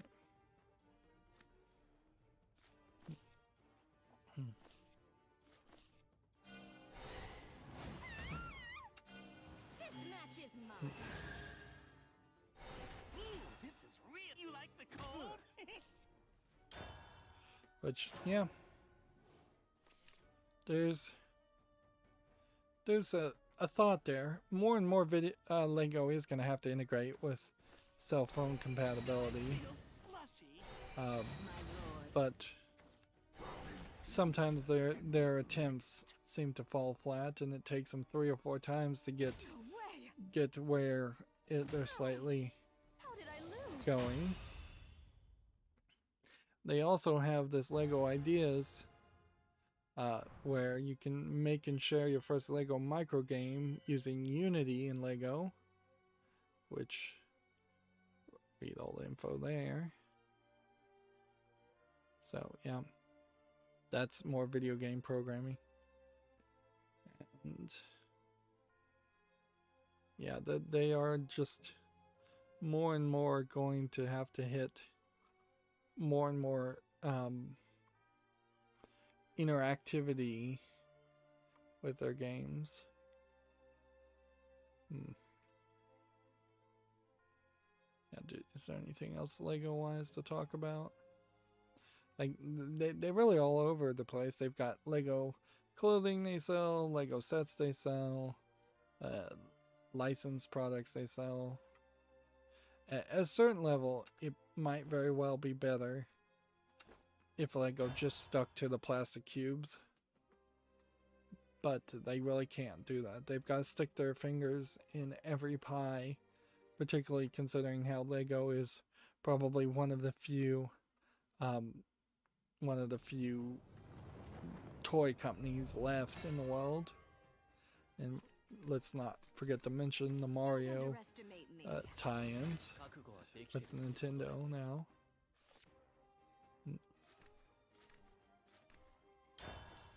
Well, I can't help but feel like I'm rambling more than anything. So yeah, here's the build your own game concept. And I guess if you win, you get Mindstorm, a Lego Bowser's Castle, a Lego Mario Starter Kit, a license to Unity, I guess, and Unity Asset Store credit, and the NES. Of all the Lego sets here, the only one I own is the NES, and it's the only one I really do want to own. Mindstorm's a little too young for me as far as programming software, and I don't want to get into Unity. Free Lego micro game from Unity is exactly what you need to get started. So you visit the Lego micro game dedicated page, and then let's see, publish your creation on the Unity platform, build any game you like, submit a trailer, make poster screenshots of your game in your submission. Yeah, but you have to be 18 years older to do it, so kind of you drop the ball as far as the contest immediately, because you've got to have basically a parent make the game for you or fill out the forms for you. Yeah, that seems fairly silly.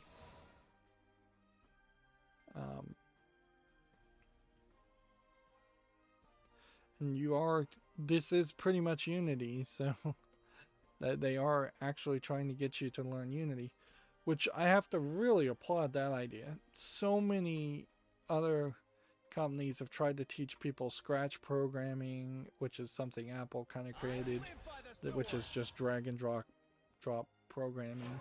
And there is some of that you can do in Unity, but that is not the main focus by any means.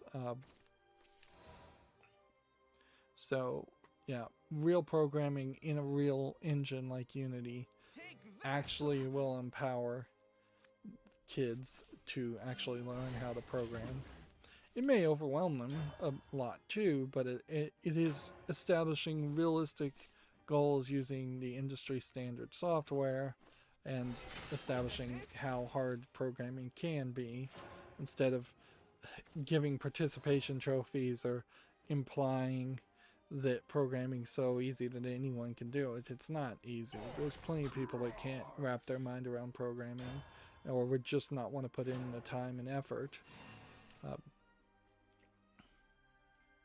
Moving on, we have a game called Boo Done It, which looks like you play as a ghost that controls other animals.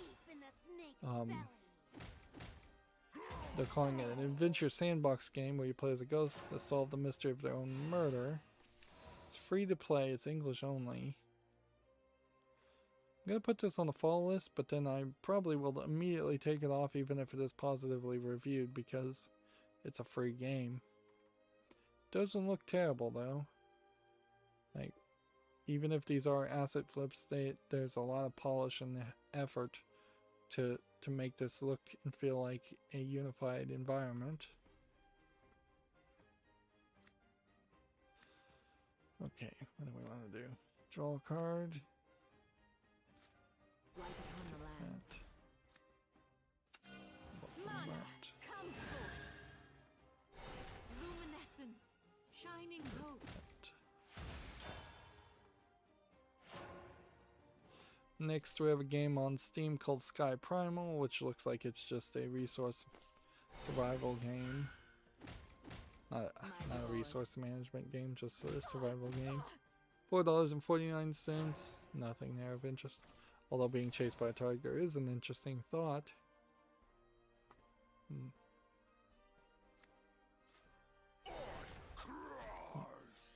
I live by the sword. Let's see. Next, we have a game on Steam called Double World Cave Song Castle, which that sounds like a direct translation from a Chinese title if I've ever heard one. And it does not look particularly good. Looks like it's a hack and slash game where you're playing as a Grim Reaper type character. And then you have this animation style that kind of just, I'd almost call that the high school animation style of somebody drawing with markers and just having no ability to do anatomical proportions or shading or anything else. There's no real stationary image of that. It's early access, it's 99 cents. It's English, Chinese, and Japanese, I would say. My guess is it's a Chinese game. Alright, that, How much is in it for me? and that.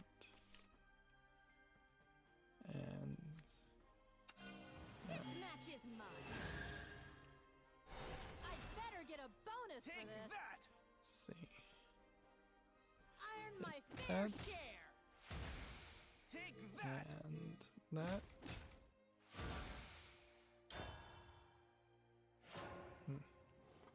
Next, we have a game on Steam called Road Punk. Actually, I need to stop covering the games that came out on Steam and just leave them for Friday, but there's really no reason to leave games for Friday. That just makes Friday super long. This is $1.79. It looks like nothing. It's just a asset flip racer. Here we have Gearbox Software saying the Gearbox Entertainment Company accelerates growth plan with Embracer Group merger. And see, now they're calling it a merger, which I think is inaccurate. But see, I think the idea of being acquired and merged is just words mostly. Let's see, because it'll join Embracer Group as a wholly owned subsidiary of the Sweden-based company. So you have one that is based out of Texas, now being owned by Sweden. Which, if it's wholly owned, that means Randy Pitchford is out. There's literally no reason to keep him as an employee of Gearbox, even if he negotiated his contract there. And frankly, I don't know why Randy Pitchford would want to be at Gearbox anymore. Gearbox is a founder and employee-owned creator, which, how can it be employee-owned if it's now owned by Embracer Group? Did they all sell their interest and divest their interest? Or were they forced to divest their interest? Which, both of those might be the case. You really can't throw out both buzzwords. It can't be wholly owned by Embracer Group, which is, I believe, a publicly traded company, and be employee owned also. I'm not sure it ever actually was employee owned, though. I think that's a lie. Certainly. And almost certainly what this sets you up for is a lawsuit between Randy Pitchford and Embracer Group. Like, this merger is going to go through fighting tooth and nail unless Randy Pitchford has actually learned his lesson enough to to get out and just take the money and run.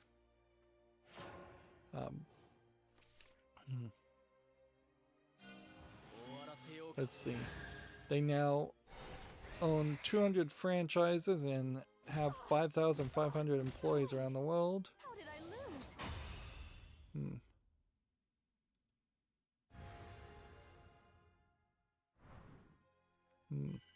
And I had forgotten that Gearbox made a second office in Quebec City. So, yeah. Interesting. Yeah. I don't think they own Brothers in Arms. I think that belongs to EA. Borderlands belongs to 2K. And then they worked on several other games they don't have the rights to. So they're very possibly going to have to work on a new first-person shooter. And I would also argue that there is never been a better time to potentially get out of the business of caring about Gearbox than now that it's been acquired. Here we can see Gearbox has confirmed that Randy Pitchford will continue his current role as head of Gearbox Entertainment. Pitchford accented the prioritization of Gearbox talent and its partners in the course of this transaction, and expressed his eagerness and excitement to maintain and increase the value of its relationship with the Gearbox team, Gearbox customer, and Gearbox allies. I think very quickly he's going to get told to retire or let go, but he doesn't want to do it, obviously. In the middle of the bad news, he'll wait a quarter until the stocks turn one way or the other, and then he'll sell. It would be interesting to know if he's getting cash for the purchase of Gearbox, or if he's getting a interest in Embracer Group, because if he gets stocks and shares of Embracer Group, that could be a real poison seal for Embracer Group if all of a sudden Randy Pitchford got promoted and he's in charge of all of Embracer Group.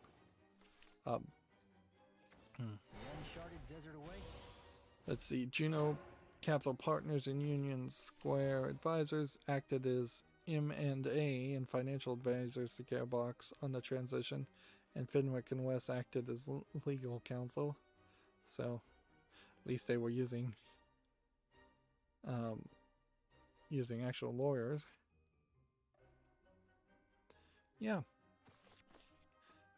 I don't see any way this isn't the end of Randy Pitchford in the video game world. And good riddance, frankly. If not, then we are in big trouble.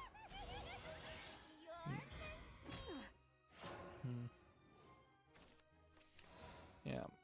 Wow, that would be quite the nightmare if Randy Pitchford somehow moved up the ladder in Embracer Group.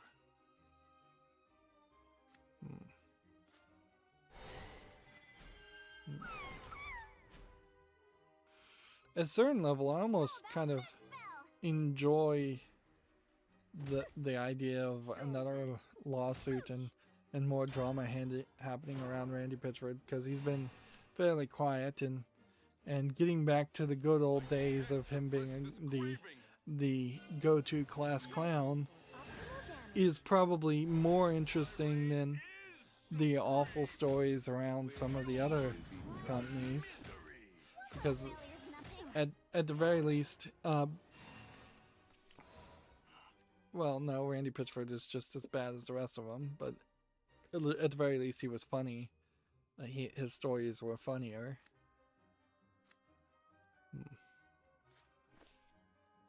Lightning storm. Misery. Mana, come forth. Another card that's immune to taking damage. And a character that can't be attacked.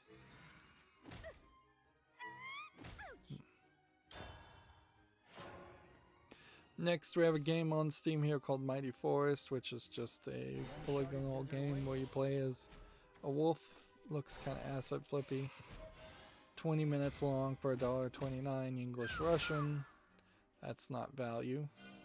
Okay, that's Here we have a game called Busens, which that's a weird word. I don't see anything here of interest. Seems like you're stuck in one place and then you shoot, kind of like a top-down twin-stick shooter. But $8.99 shared split screen player versus player, English or French. Yeah, I don't think there's a game there. Alright. Do 1 damage. Spell boost, do 1 more. Do this. Golly, it's chilly Do here. this. Hey, how's everyone doing tonight? Evolve this. this match is mine. Now take a listen to this. Bop and roll. Hit that. Best of luck to you. And doesn't matter, I'm gonna lose. See, next we have a game here called The Song of Star, which is tagged sexual content and nudity, and I didn't realize that, so let me just double check to make sure all the things are YouTube family friendly. Well, I guess it comes down to how do you feel about blinding white light? That censorship. Well, anyways, this is actually a nice art style here, but I think this is an RPG Maker game that is going to be at least partially focused on this wizard who's seemingly implying she's not wearing any pants more than this cleavage girl, although they're both probably going to get some scenes. Here you can see blinding white light showing her bottom, but the actual game here is just a RPG Maker game as usual. It doesn't support English. It's $3.74. It's Chinese only with full audio. Interesting in a few ways because it's not Friday and yet we've got an adult game coming out. It's a Chinese game where the Chinese censorship has specifically been more consistent about saying no to adult content for the most part, or almost completely no adult content. And then the main character, she's not particularly being drawn as a fairly old looking character. Of course, animation style adjusts a lot of that, but yeah, I wouldn't be surprised if they put her at 16, Don't 17 underestimate me. and her maybe at 18, 19. Come on. So that is an interesting thought, but do I believe that's because that this is a change in what is allowed and what isn't allowed on Steam, or do I believe that Steam is just dropping the ball about looking at what actually gets listed on Steam and on their storefront? I think it's much more the latter, and that there's just nobody guarding the gates, as it were, gatekeeping as far as what's getting listed. Although clearly there has to be some level of gatekeeping happening, otherwise there would be just flash adult games getting listed on Steam left and right.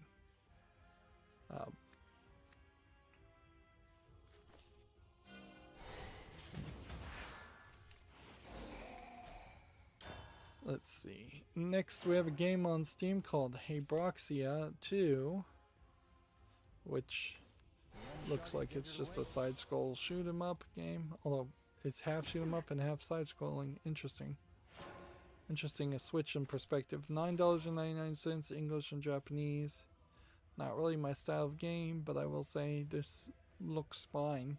I don't see anything here really bad.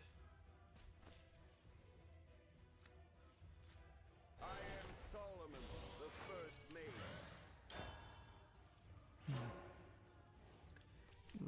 Trying to hurry here, but I've got so many tabs left. Here we have a game called Fall and Winter, which we may just need to stop playing after this game. This looks like a custom animated, so that's slightly more interesting roguelite. And an interesting art style here. It's kind of almost like a Nickelodeon or Disney art style. I don't even know how best to describe it. I probably should take, if I had time, I probably would have benefited from taking a animation history class from some expert somewhere so that I could actually name the artist who first established the style. But it probably doesn't matter either. This is $10.19, English only. I'm going to put this on the fall list. This might be good, might be bad. It is single player only, good. So yeah, that's How's everyone doing? something. There seems to be a curse will kill you in 10 minutes if you can't stop it, and you play, I think, as different characters each time. So it's like maybe not randomly generated, but you have a collection of characters that once they die, you have to go further. Which, if you have only 10 minutes and you can't get more than 10 minutes, that may not be a very long game. Moving on, we have a game that's all Asian characters. This looks like it's a beat 'em up, low effort kind of asset flip game. English is not supported. $4.99, Chinese only. We're still getting a massive amount of Chinese games. I embrace all manner of spellcraft. Mana, come forth. Truth and taboo, Hari. That's one way of doing it. Best of luck to you.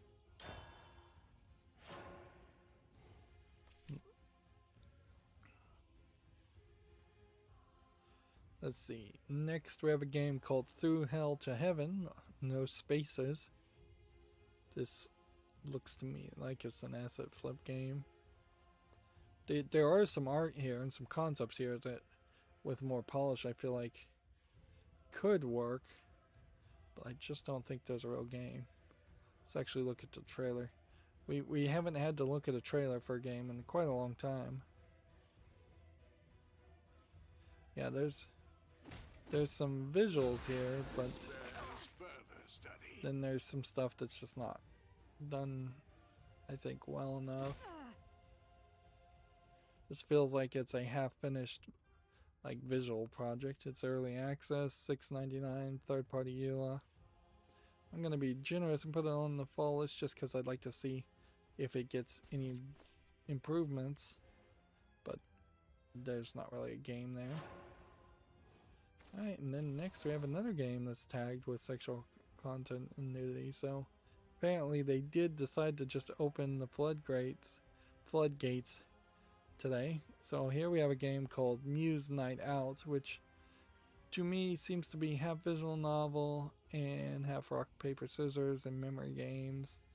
It seems like you have a collection of 6 big busted anime girls. I would say they're not animated particularly well.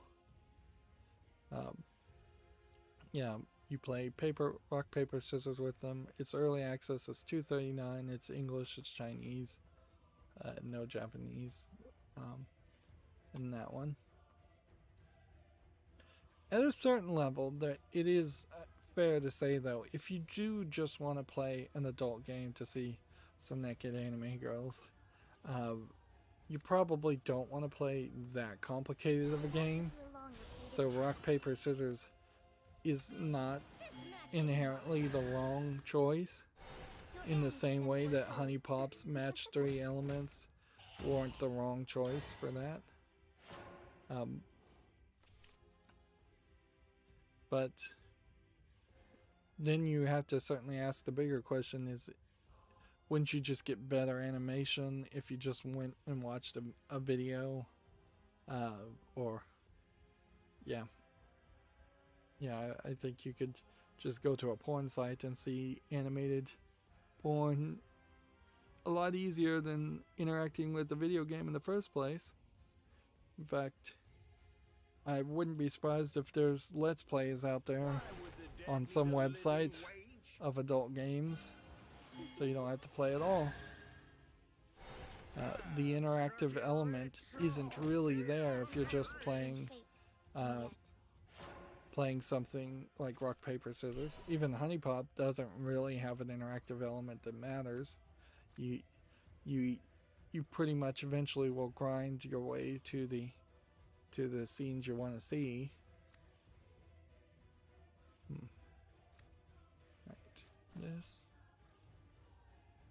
then this, and see.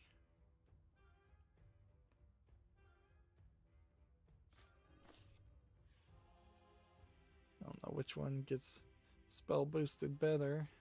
Let's go with the middle one. Just maybe this magic will help. Do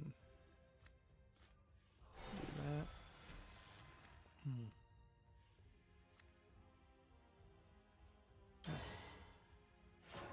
Let's see. Gematsu has an article here. Spider-Man Miles Morales has sold 4.1 million units in 2021. I mean 2020. Jeez, I'm getting that backwards. Here we have 1,001 jigsaw puzzles. Just really simplistic jigsaw puzzles for $2.99. Yeah, nothing there of interest. We already talked about this. Gematsu has Embracer Group to merge with Easy Brain. Embracer Group calling all of these mergers. I think that's crazy. PlayStation 5, 4.5 million units sold. PS4 shipments top 115 million. So there's a big difference there, but then the PlayStation 4 has been out for a lot longer. Tech Raptor puts it as Embracer Group has acquired Gearbox software.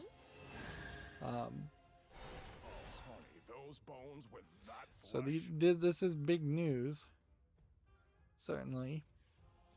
Famitsu review scores for issue 1679 are out for the, I guess, digital sales or physical sales.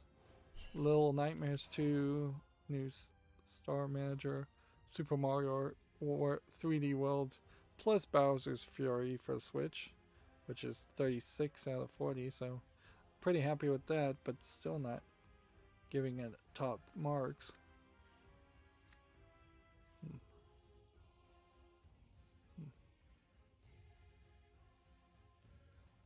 Summon a Medusa instead.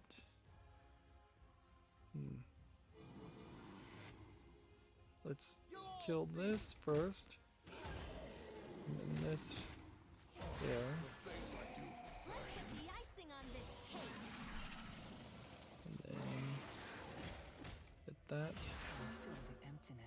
And then hit that. And this can just keep on attacking over and over again.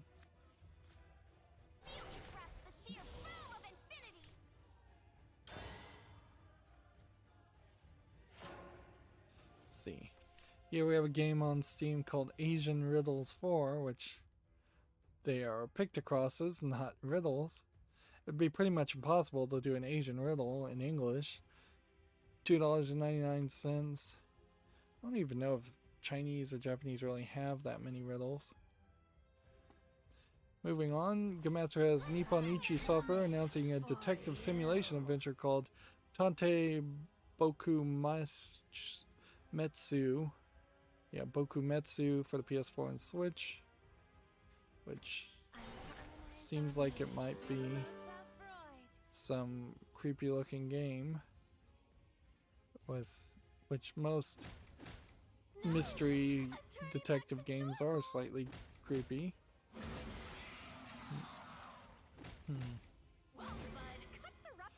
Gematsu also has Embracer Group to acquire Aspire Media.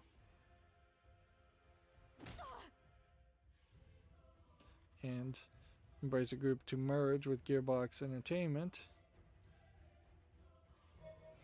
Which definitely they probably negotiated that it was called a merger on one side and then the acquisition otherwise. Can I evolve this?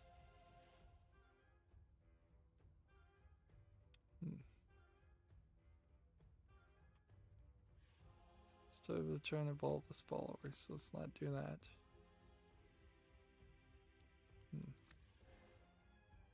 Banish all cards.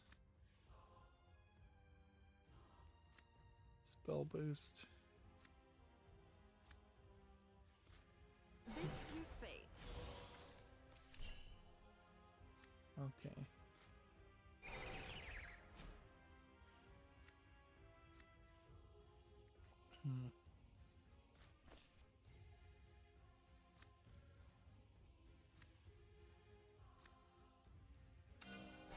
Light for all the world.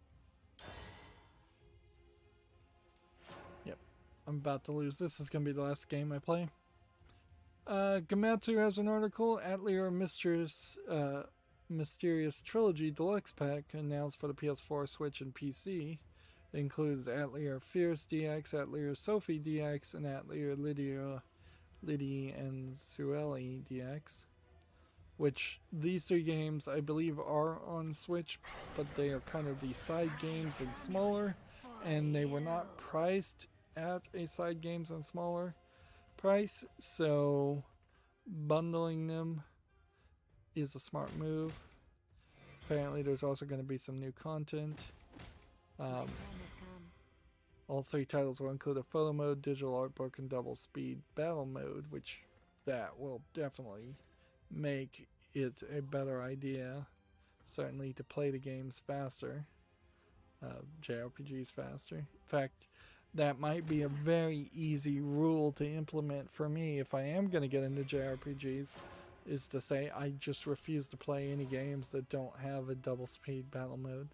Although I don't feel like I could really get away with making that claim.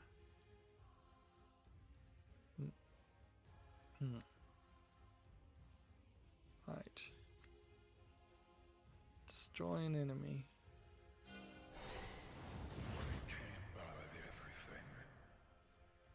Summon a paper Shinigami. Or deal 4 damage to a follower. I watch over the course of history for the sake of the future.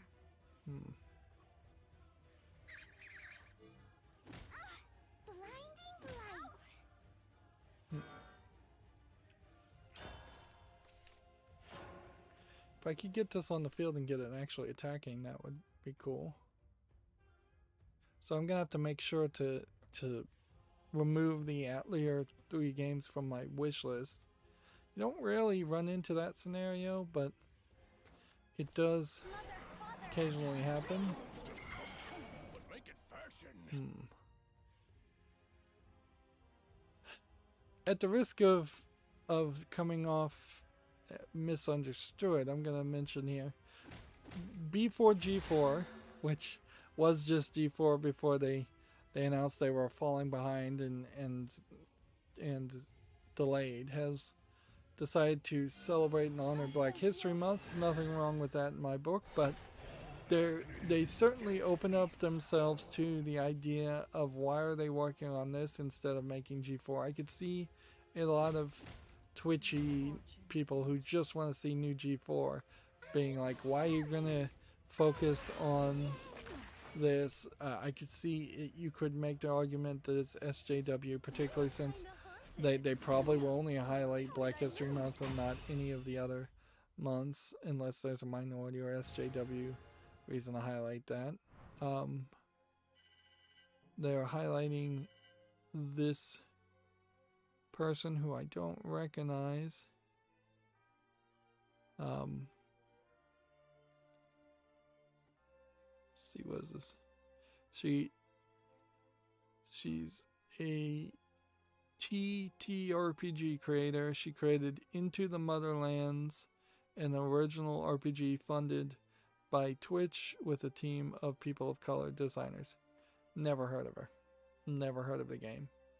I mean, that is sadly probably the closest stretch you're gonna get, though. There aren't a lot of people of color that have been in positions of power in the video game world, and that's something that should be addressed, certainly. But also, should G4 be doing this? Because G4 has been, what G4 was a bunch of, let's just face it, white frat bro people, California people, white California kids mostly, making content for other mostly white frat bro characters. Like G4 was hardly trying to target originally any people of color, and I think they are definitely going to go in the right direction and try to do more of that when they actually make content, but they should just be making content. And I think that's the message that they're going to get or should get. But you have to certainly say it delicately, because you open yourself up to being accused of racism the second you say anything. But yeah, it's like, hey G4, we want you just to be focused on the games. It gets right back down to the whole Gamergate concept, and where that movement I think finally settled before it mostly just dissolved into smoke was, we just want people to talk about video games. We don't want to see G4 just become another Kotaku and Polygon, and this is definitely a sign that it might just be another Kotaku and Polygon, and that's going to be really, really frustrating. Moving on, we have the Tech Raptor February 2021 Xbox Games Pass lineup, which has Wolfenstein Youngbloods and Jurassic Park Evolution. This graphic is really blurry. The Falconer, Final Fantasy 12, Ghost of a Tale, Stealth something 2, a game of clones. I don't even know what that's called. Stealth NPC. There's something here, but I can't read it. And then Project Winter. I guess we could just go down here. Falconer is a relatively recent game, if it's the one I'm thinking of. Jurassic Park Evolution, I think, is a just simulator. Stealth Incorporated 2. Youngbloods was not amazingly well received as a game, and like so many other games, it really just cannot get enough polish on it to make it something more than it was. Here we have an article from Tech Raptor getting a running start on Lunark, which sounds like a way to mispronounce Link, but I guess not. I guess it's the game that's coming out. It doesn't look particularly interesting to me at the moment.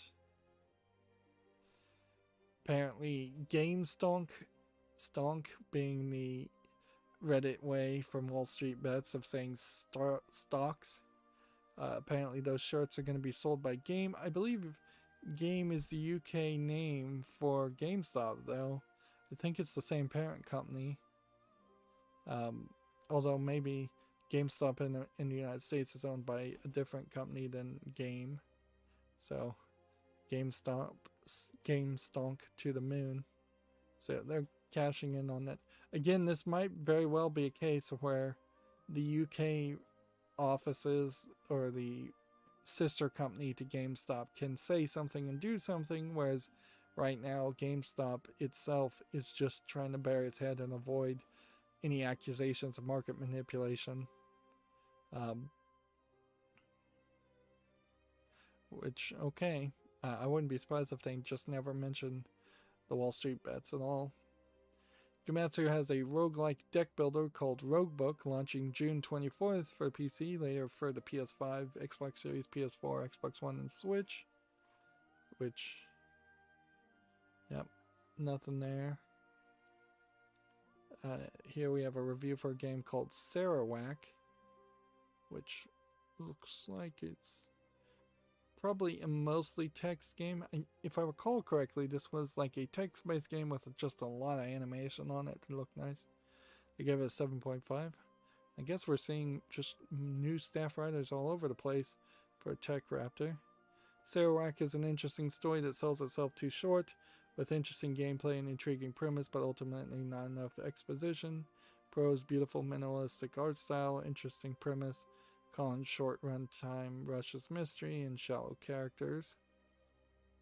Okay, we've got about 15 more tabs. Let's go through them as quickly as possible. Here we have a game called The Door in the Basement, which looks like it's a horror game. It's probably an asset flip game, but there's kind of enough variety here. But what I'm not seeing is any kind of user interface or items or weapons. So is this just straight up a walking simulator? And can a walking simulator / puzzle game really work? Okay, I just don't see anything chasing you. Or, yeah, a blurry, pixely image. It's coming out to be announced, English for Melania. So I guess I don't even have to decide right now, but yeah, that's not good looking. Needs a higher resolution. Here we have a game called Lost Words Beyond the Page. I don't know why all of a sudden I'm starting to get notifications of games that aren't out yet, but this is another one. English Full On You. This one actually does look like it might be something, but I don't know. I don't know how much of a game and how much of a platformer it is. It seems to be somewhat of a platformer. I'll put it on the follow list even though it doesn't even have a release date. And yeah, Gamma Sutra, same article. Borderlands developer Gearbox acquired by Embracer Group in $1.38 billion deal. That's a great example of using a headline to push the biggest number you can find. Next we have Hajj VR, which we've seen one of these before, and now it seems like we're seeing some competition. I imagine we probably are not too far from, is it Ramadan? When they have to visit Mecca, or is there a specific time when you're supposed to visit Mecca, and do the pilgrimage? I'm not quite familiar. This looks exactly like the other game, so I don't know why it's being once again released. $9.59 English, French, and Arabic, but oddly not on my follow list. So it has been delisted and then relisted, which is weird, or it's been listed twice by two different companies. In this one, it does seem like there are actually more temples too than just Mecca that you can visit and wander around. And like I said last time, this might be a very educational, safe way to see some of these buildings. I just wish the buildings looked better and were better designed. Could also just be a scheme to get $10 out of people. I still doubt that we were I doubt very many Islam clerics would claim that you've done a pilgrimage if you did it in VR, but maybe they are letting that slide these days. Here we have a CNN health article, which we don't get much of our news from CNN for several good reasons. Video games help children improve literacy, communication, and mental well-being, survey finds. I believe this was probably the same survey that was highlighted by the ESRB, but apparently it was a UK survey in the first. After having seen all of the Wall Street bets and the effect that had on the stock market, I would not be surprised if CNN on TV tries to be a little bit nicer to video games and realize that that is potentially going to be their next audience, if they're going to have an audience as older viewers die out. But also, I would not be surprised one bit if CNN.com and their website has just a very different narrative voice than what is shown on the TV channel. And I wouldn't be surprised if the TV channel still, on occasion, does what so many other video news sites do, which is to try to blame anything and everything on video games.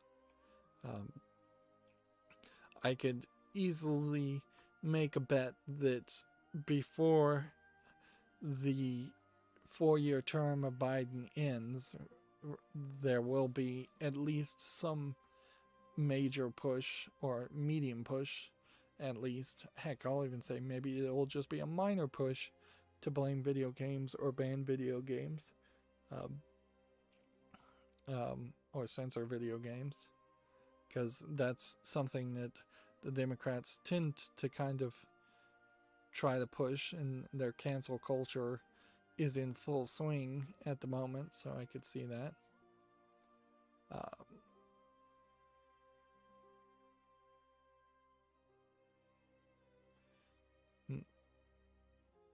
Here is 2K's tweet from 4 hours ago. As the proud publisher, and they're starting this going, we are the publisher of Borderlands franchise.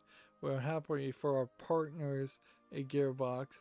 We look forward to continuing a long-term partnership with this incredibly talented team, delivering many more exciting entertainment experiences to gaming fans around the world. So they're not going to immediately say the thing that may very well happen is that Gearbox may not be the company making Borderlands 4, which we assume there is a Borderlands 4 in development.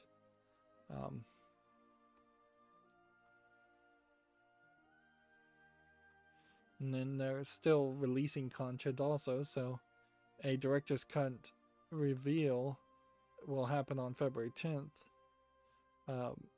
Director's cut add-on during the Borderlands show on February 10th, which they've got a whole show that they've been doing. Yep. I really wouldn't be surprised if what happens is Borderlands 4 gets developed about halfway and then they hand over half of the development or a half-finished game to a different company. I guess the real question is, does 2K have another company that they can trust and would want to work on one of their biggest AAA titles, or are they willing just to keep on working with Gearbox? Honestly, 2K might be more than happy to work with Gearbox if Randy Pitchford disappears from the scene, which that might be the solution in a nutshell. But at a certain point, I think 2K will have to look at Embracer Group as a competitor, not a partner. Moving on, we have a game on Steam called Bloodline, which looks like it's a low polygon hack and slash game. Let's see, it's coming soon. It doesn't look interesting at all. About 5 more. Here we have a Tech Raptor article. HROT is a feverish Slavic shooter, which looks too pixely for my taste. So I'm gonna skip that since I have no interest in it. Then they have a opinion piece, I suppose, here from Rion Bevin, which was the one that did the visual novel earlier. What Fallout the Frontier could learn from New Vegas writing abuse survivors.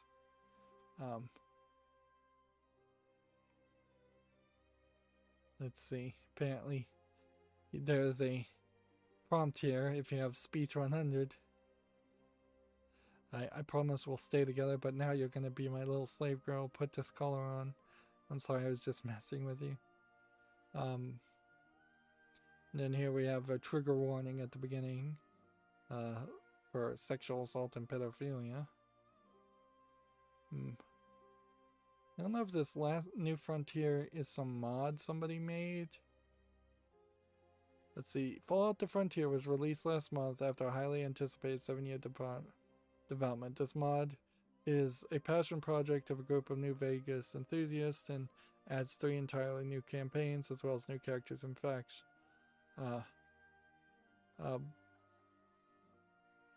In factions. And yet in just a week, the holy grail of the New Vegas community has been scorned, receiving praise for impressive task of adding so many new characters. Many criticized some of the writing, which was much more sexually charged than the vanilla game. Well, isn't that pretty much every single mod for every single game? So yeah, we may have a problem here with Rihanna Bavin, like as a staff writer with Tech Raptor. If she's gonna potentially be allowed to turn Tech Raptor into a polygon, that might be a problem. Now, I'm not reading this full article, so maybe she's fully justified, and maybe this Frontier mod is really just a rape mod and a sexual assault mod and a slave girl mod, like so many other adult mods are. And maybe it was poorly advertised as that, but also this very well may be a case of finding something to be upset about.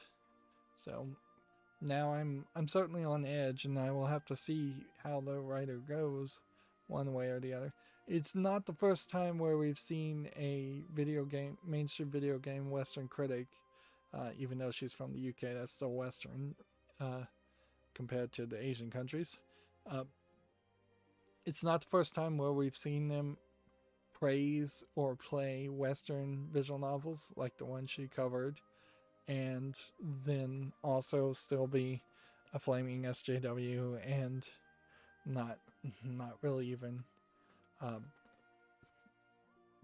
begin to cover any of the Eastern games, or look from an Eastern perspective, or look from an adult perspective that maybe some people do want to play adult games that have controversial topics that would be controversial if done in the real world, but aren't so controversial if explored in stories.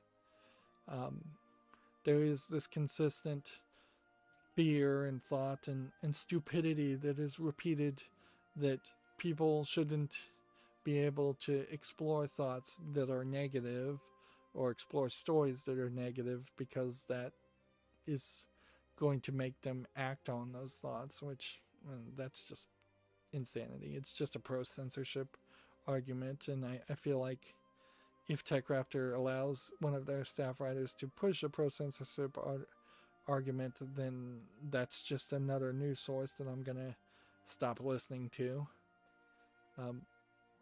Which then I guess that would make my streams a lot shorter if I wasn't following Tech Raptor articles anymore.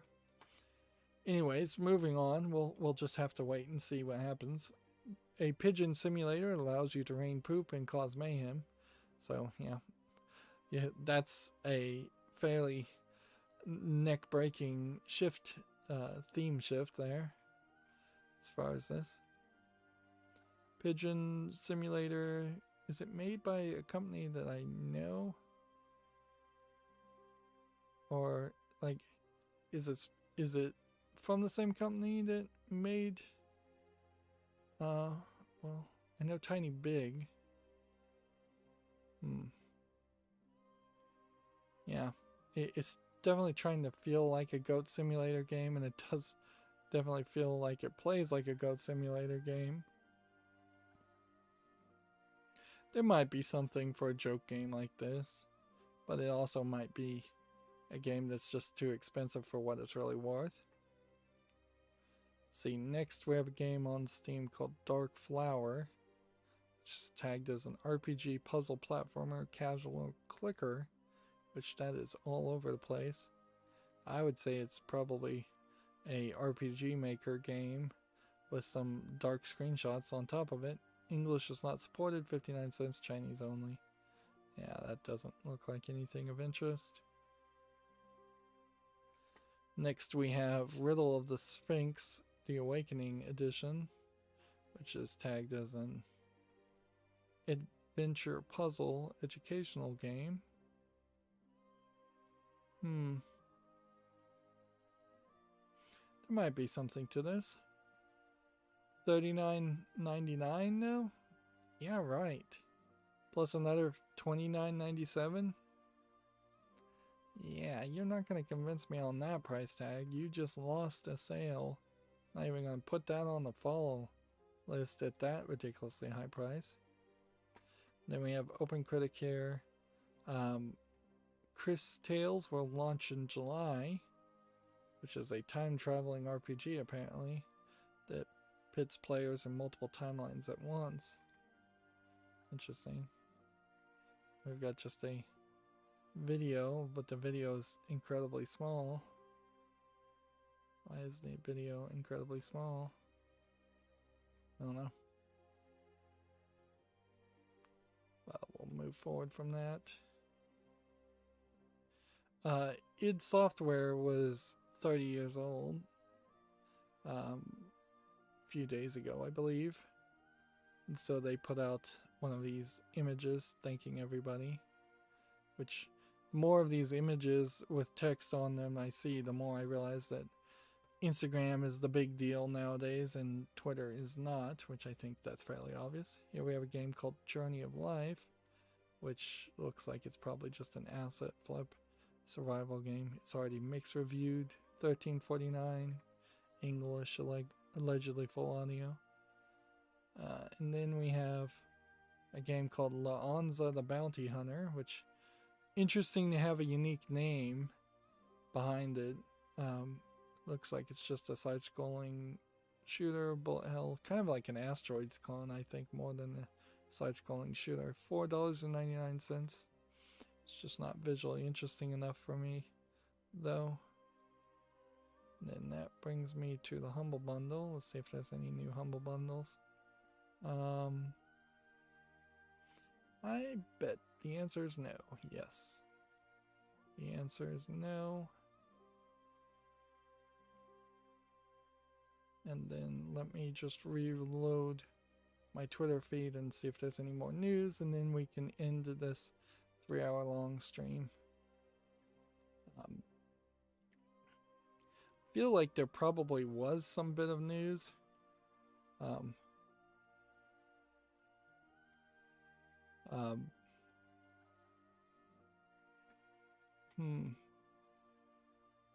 see. Susan Wojcicki is retweeting someone that doesn't seem like they're a YouTuber, and she's like retweeting someone else that doesn't seem like they're a YouTuber. Let's see. YouTube Gaming still is clueless by the looks of it as far as trying to get anybody's attention as a Twitter feed. I probably could mute YouTube Gaming anyways. Apparently the legendary edition of Mass Effect looks different than the original games, which, like, no surprise there. It should look better. It should be undoubtedly better.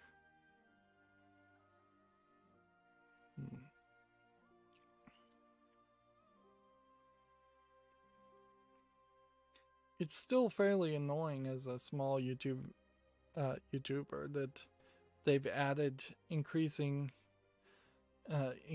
more shorts and posts as functions, trying to change YouTube into this Instagram / social media site. But then they've also eliminated the ability for any small YouTuber to use those functions, so that they're just making it ever increasingly more difficult to use something if you think it is something that would work well with your channel, to grow your channel. Thus your channel probably won't grow as easily as the bigger channels, which is what they want. They want the big channels to succeed and everybody else to just F off effectively. At least that's what it feels like. And honestly, I don't think I would use posts or shorts much, if at all anyways. I don't really see how that helps my channel, and I'm not sure that people really like them as features, even though they're being shoved in people's faces. I'm still scrolling down my Twitter feed to see. There's a lot of tweets, but it's mostly stuff we already talked about. Getting retweets a lot and reposts. Alright, yep. So seemingly there is no new news worth mentioning. Where's So that's going to be it for the stream. We're still having no problem with the network as far as my computer. So it definitely does feel like it's just a Wi-Fi issue, and I'm slowly fixing the Wi-Fi issue or trying to fix it. That's it for the stream. As always, I ask you to like, share, subscribe, comment, and watch every second of my videos. If you want a friend or follow me on any social media sites, there's a bunch of links down below. And if you want to support me further, there's a link to Patreon, or you can friend me on Steam and get me a game off my wishlist.